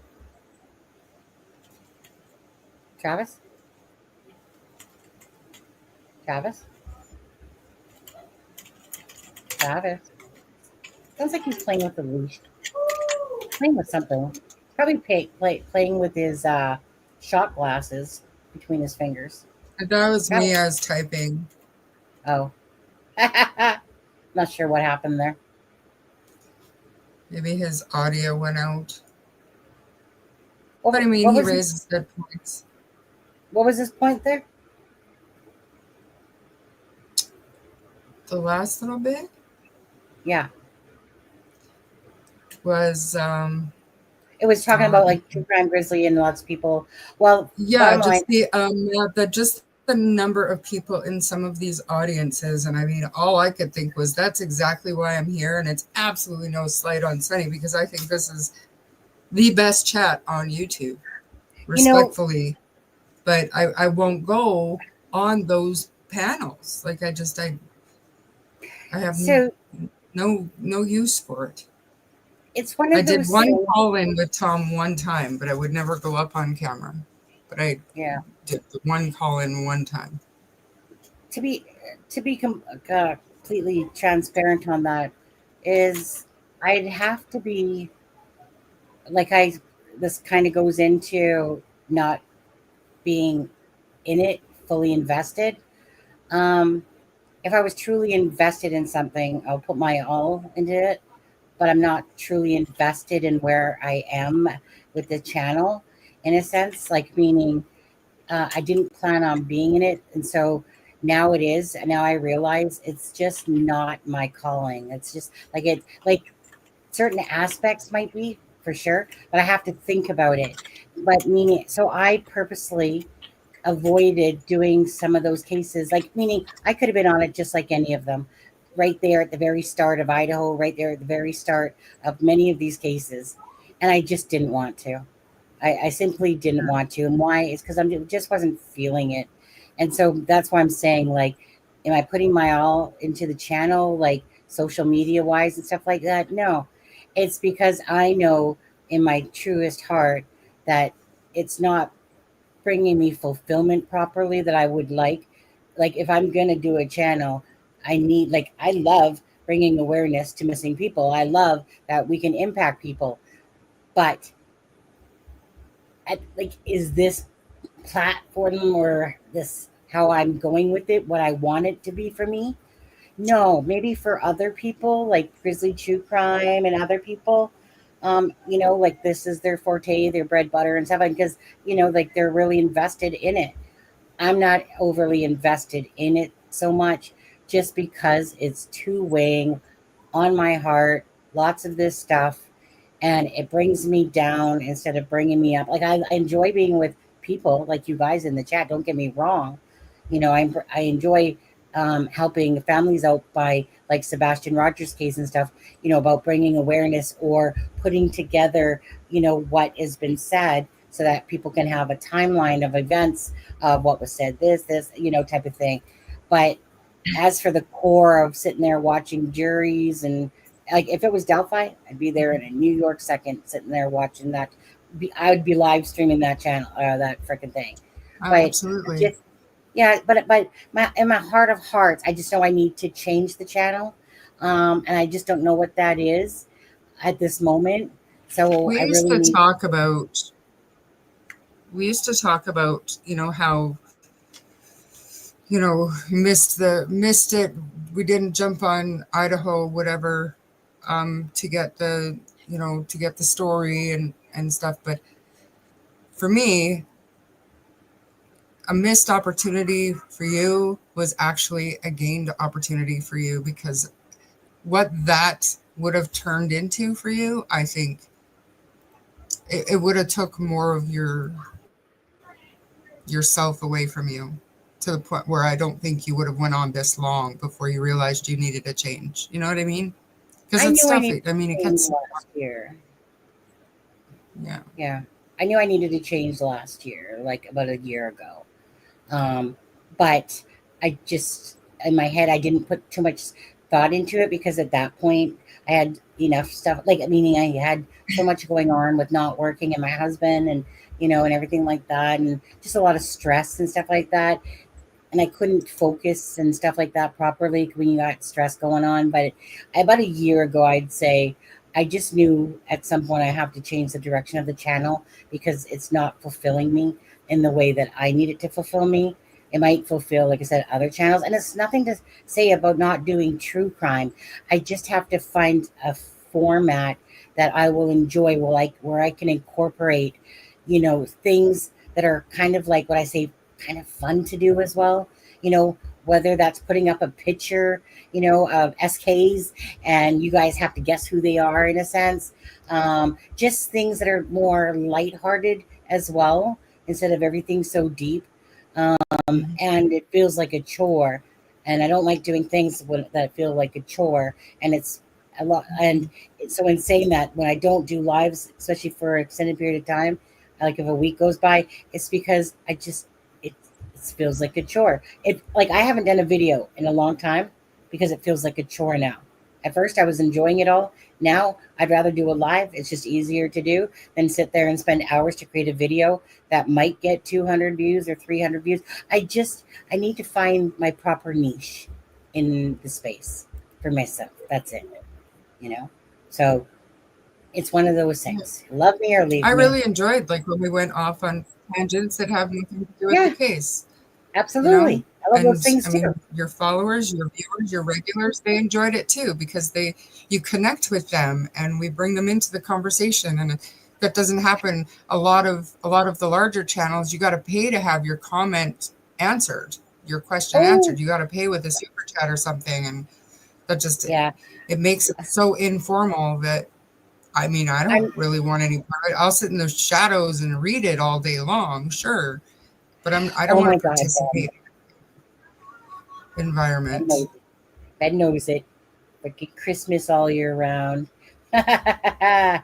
On there. Yeah, and that's just it, Charmaine. It's just that I really just need to put my thought into what I need, what I would like to do, to have the fun side. And, honestly, and no offense to Lawyer Lee on this one, but this one sticks out like a sore thumb to me. So I'm going to say hi to the first 5 people in chat, Yeah. type of thing. Like that's her thing that she does, right? Yeah. I don't know why, but it was just kind of like, I don't know why that rubbed me the wrong way a bit. I was just like, oh, well, okay, I'm just going to say hi to the first 5 people in chat, and then I'll get all to my super chats after that and stuff like that. And yeah, and sometimes it feels like, you know, well, okay, for instance, this one channel, and I don't believe it was hers. No, it wasn't hers. Okay, bunch of $50 super chats were coming in. Bunch of $9.99 super chats were coming in. Someone did a $299 super chat. I found it offensive that she stopped to acknowledge that one because it was like a wow super chat. And yet she ignored all the other super chats, meaning she made mention that she'll get to the other super chats. But that when I saw that, that just told me right there that the amount of the money that was put in that super chat is what mattered about how, like, do you know what I mean? Meaning up subconsciously, it was like, didn't matter that all these other super chats were coming in, but oh, ding, ding, ding, ding, ding, ding, ding, ding, ding. Let me acknowledge that one because that's a $300 super chat, which made it seem like it was more important than the $50 super chats that were just coming in. So unsubconsciously, I thought that was a little bit offensive for me, that someone would Mm-hmm. acknowledge the $300 one, like that one was somehow superior over the other super chats, that were coming in as well. But that said a lot. That says a lot to me when somebody does something like that, because that means that is a money thing talking there for that person. If you're gonna bring that one up to go, whoa, amazing, thank you. Oh, I'll get to the other super chats later. It would have seemed more balanced if she would have been acknowledging other super chats and then went like, oh, thank you so Mm-hmm. much. But to literally stop the live to make a special recognition for that one, it just tells me about money. Like, No, and for like, sure. I say not, But I mean that but you know what I'm saying. the It's optics of it is terrible. Terrible. Like yeah, if you look yeah, at Andrea when she's got say 8,000 people watching her and the chat is moving, she doesn't even see her super chats until the end, right? And she turns off her super chats at some point so she can get through them all. Um, right. so And I get that. and it doesn't matter if they're $1 or $50, but she puts them to the end. But at Yeah, the same time, if you want to ask Andrea a question, it doesn't matter if you can't afford $1 or you don't have a credit card or whatever. right. And Your it's question's not going to get answered. and Which the thing is, this is the only chat that I've ever seen that you actually will talk to your viewers yeah. directly. You Well, know, and to be honest with you, I don't even think about that stuff. To be honest, it's just part of how the channel goes and how I am, you know. And I don't even like even the channel that I'm talking about, is like she recognizes the super chats and she's like said, but it's just like you said. So for me, visually, if it's like me kind of not acknowledging anyone's and going, "Oh, look at this big one that Mark did over there," or Miss Dog Lover, and then stopping for that one. Meaning, I don't think it was subconsciously, but it's just that I'm like, um, of course you're stopping for hmm the big one to say thank you, but it hmm took away from the other people that had just donated. Like I would have felt embarrassed myself. I felt embarrassed for the people, just my own feelings. Okay, this doesn't mean it's just my feelings that how I feel. The other chats came in for $50. They weren't acknowledged. It's not that they weren't going to be acknowledged. They would definitely be acknowledged later. But it was just to sit there and watch all of a sudden this stoppage of hold on a second, let me just say a big thank you to this one because it's a $2.99, which makes it feel like to the even the people that just donated, Like, so what? My $50 didn't get acknowledged, but you stopped to acknowledge this one. Meaning, I'm all about being fair, right? So it's kind of like acknowledge the other ones then, or don't acknowledge any till the end. It just Yeah. seemed like, because visually, I thought that was, I felt bad for the people that were literally donating before that, because it's like someone focused on that money dollar. Like, well, this is a big one, so I have to stop and acknowledge it. No, no, that's like playing favorites. Just either do it to the end, but to sit there because it's a bigger donation, all of a sudden, it just it just reeks money to me. Like, not, I don't, you know what I'm saying? It's not about the fact that they're greedy for money, but it's, there's something there that makes someone click on the $300 one as if that was more important. So obviously, it's like, well, I got to acknowledge this person because they gave me $300. But the $50 ones, we'll wait to the end for those ones. That's how it made me feel looking at that. Doesn't mean everybody else would see it that way. I just would have been embarrassed. I would have been pissed off if I had donated $50 and then she only focused on that one out of everything and then went back on to her stuff. That's how I would have felt anyway. That was my thing. Considering it's literally a perfect stranger handing you money to ask a question. Say it I again. mean, I mean, considering the fact that it's a perfect stranger that is handing you money in order to ask a question or to give you some props for whatever it is you're covering or what you're doing. Yes. You should, to me, take the time and either during or after, but you thank everybody the same. Correct. You know. It's always about being fair to me, and so that came across as, oh, so that $300 one caught your eye, but all the 50 ones that you didn't acknowledge just made me feel like those ones, like if I was, like I said, if it was me that donated, and because when somebody's putting out $50, okay, that's 50 darn bucks, even if it's $9. But those, definitely those red ones highlight because they're like usually 100 or 50 or something like that. But so to me, it's kind of like, obviously it's a little bit of shock if somebody donates $100 to you or $300, but just either wait to the end and do them all together, and or just give a simple thank you, because I get it. People want to focus during the live, but that one just struck me a little bit as that. You know what I'm saying, guys? You guys know what I'm saying. I do. Keep it Hey, to the Ivy, one. penny for your thoughts. How's that? I have a penny for you. Yeah, I got I a paid a second penny. nickel for you. Yeah. We don't have pennies in Canada anymore, so I'll give you a nickel. That's nice, Amy. Thank you. Yeah. Is she even worth a penny? Half a penny. I cover half a penny, you cover the other half. Are Yeah. you kidding?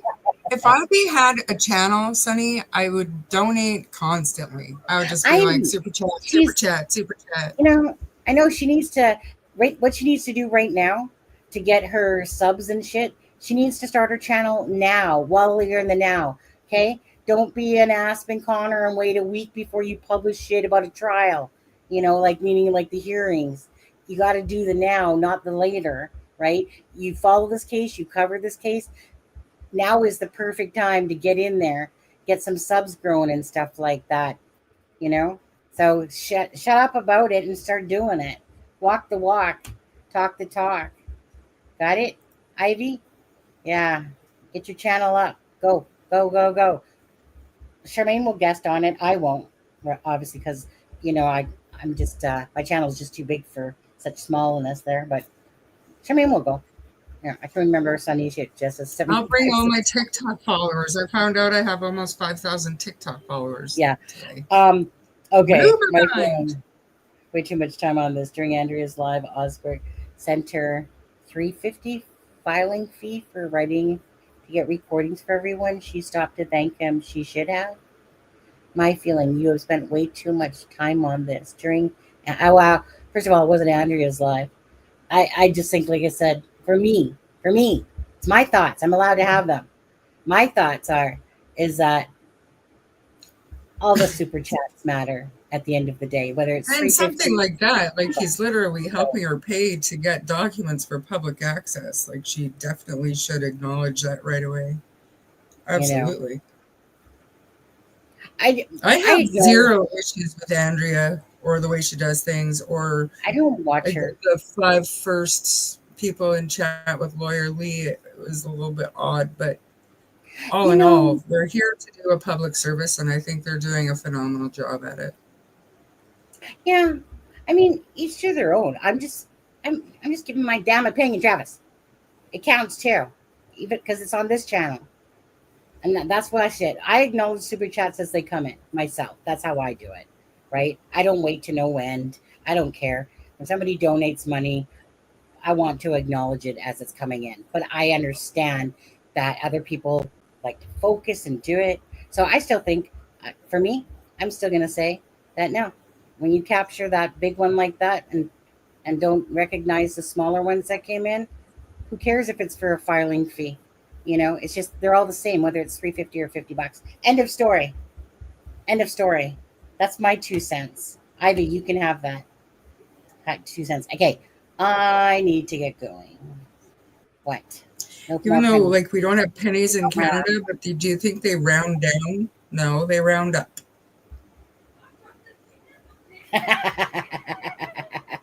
Well, Travis, we know that's not going to happen. All right. And when he says I'll 300, play a song for you if you send 350. yeah, but he said 350. He didn't say $350. Okay, he said 350. That could mean anything. And I 350 said, pennies. Make them American, so at least I'll get like yes, $8. we would watch Ivy and Harvey. So by tonight, Ivy should have her channel up and ready to go. Ivy, one thing that you need to do, just so you know, is that when you're setting up your channel, if you haven't done it already, you need to hit um, to go live because it takes 24 hours. Even if you're not doing a live, just make sure you get that so that your channel's set up properly. Okay. Um, That's funny. I did that and then I never went live. yeah. Is it? I think is it 48? Love you, Pinky. Now I'm not really sure who you are on my messenger. Just gonna lie. I have a feeling perhaps, but I'm not sure because honestly, when people's names don't match the messenger, I'm takes me a long time to associate anybody if they're this is like if I go on and I see Ivy, I know that Ivy's Ivy on my messenger. Or Miss Dog Lover. Well, no, Miss Dog Lover's underneath, but I know Miss Dog Lover on there, aka Gulf Coast. Mm. You're on my messenger right now, right?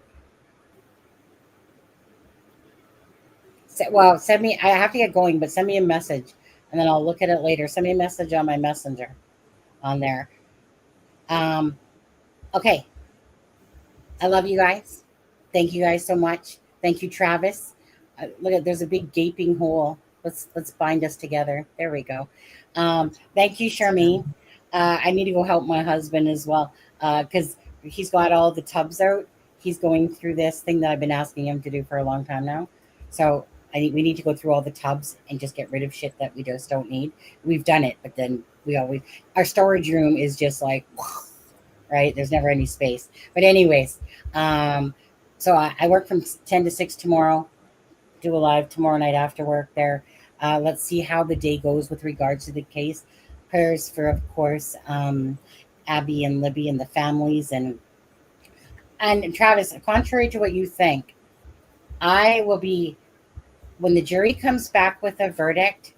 I will take it as it comes because I truly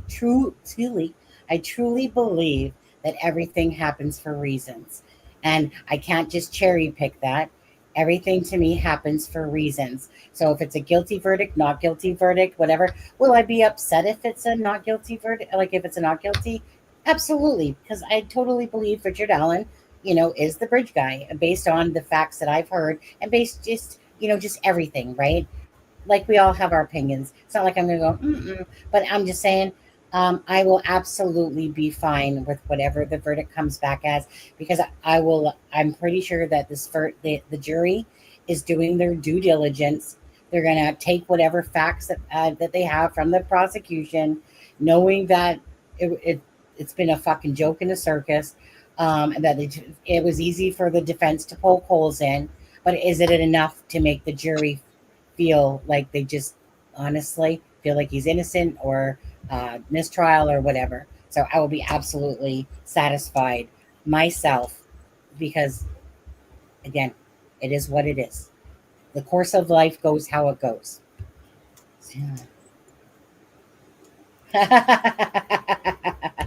Oh, that's funny. Okay, I gotta go. Charmaine, is there anything?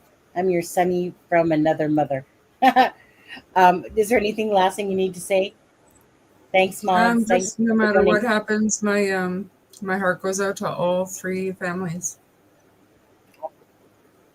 That's about it. And fingers crossed that they come to the right verdict and they take their time in getting there. And I'll be watching whatever live stream. I do not discriminate. Whatever live stream is outside the courthouse tomorrow, I'll be bouncing around. But I don't chat in any of them, so nobody will know where I am. Holy, this thing started going off. Could you hear it? No? Huh. It's that stupid thing where it talks for you. I must have clicked it. It's a stupid thing that comes up. I can't think of what it's called. You know that thing that it plays the words if you hover over it? It Oh, says, yeah. I don't know what I did there. Okay. Love you. Need to go. Thank you. love you Thank you, too. everybody. Thank you for the donations and the memberships from Alexa. And you guys, we will see you tomorrow. And we'll see what happens. We'll see what happens. All right. Thanks, you guys. Thanks again, Travis. Next time it's going to be eggnog time soon. I know that. Can you imagine me and Travis both drunk? Could you? You I think it would think it be would be phenomenal. would it be I can't wait. fear or warfare? I guess it depends. If we're talking Oh, about Christmas. Yeah. it'll be balanced and Mhm. respectful. And I cannot wait to witness it. And in this corner, weighing 350 pounds, Sonny Austin. I don't weigh 350. And in the next corner, the Texas Mexis from whatever he's from, Texas somewhere on there. Austin. He Yeah. called himself Dynamo something. Yeah, Dynamite or Dynamo. Dynamite. That's it. Texas Dynamite or Travis Dynamite. I think it was Travis Dynamite. Yeah. Bye. See? That's right. Bye-bye. Bye-bye. Anyways, you guys have a great night. I'm gonna get this thing out of my way and collapse it. Hide player, whatever the frick this thing is. Got it. Just hide it. Thank you. It's like totally in my way. This thing's following my mouse around. I don't know what the heck it is. Seriously, it's crazy. It's this purple thing that's following my mouse around. That stupid thing. Anyways, it's true. Weird. Well, it's. I'm trying to think what that thing's called. You know how all those things now it says, it's a Spotify type of thing or whatever, and it makes you if you highlight things, it reads it and stuff like that. And I notice like it just pops up now whenever on StreamYard and stuff. All right, guys. Good night. And oh yeah, good night, you little hoes that were in the chat today. Little daters, you little eshuels. Yeah, Okay. it's too bad that they're on opposite sides of the pond, but it's okay. That's all I gotta It say. happens. Long distance relationships suck, but they work. You know what they need? You know that little toy that you can bzz it from one end and somebody else Yeah, can, Bluetooth Yeah. or whatever it is. Wi-Fi. yeah, bzz, There yeah. are ways. I get it on my Technology is phone. amazing. Yeah, That's right. exactly right. Okay, host. We'll talk to you later. Bye bye. Good night, everybody.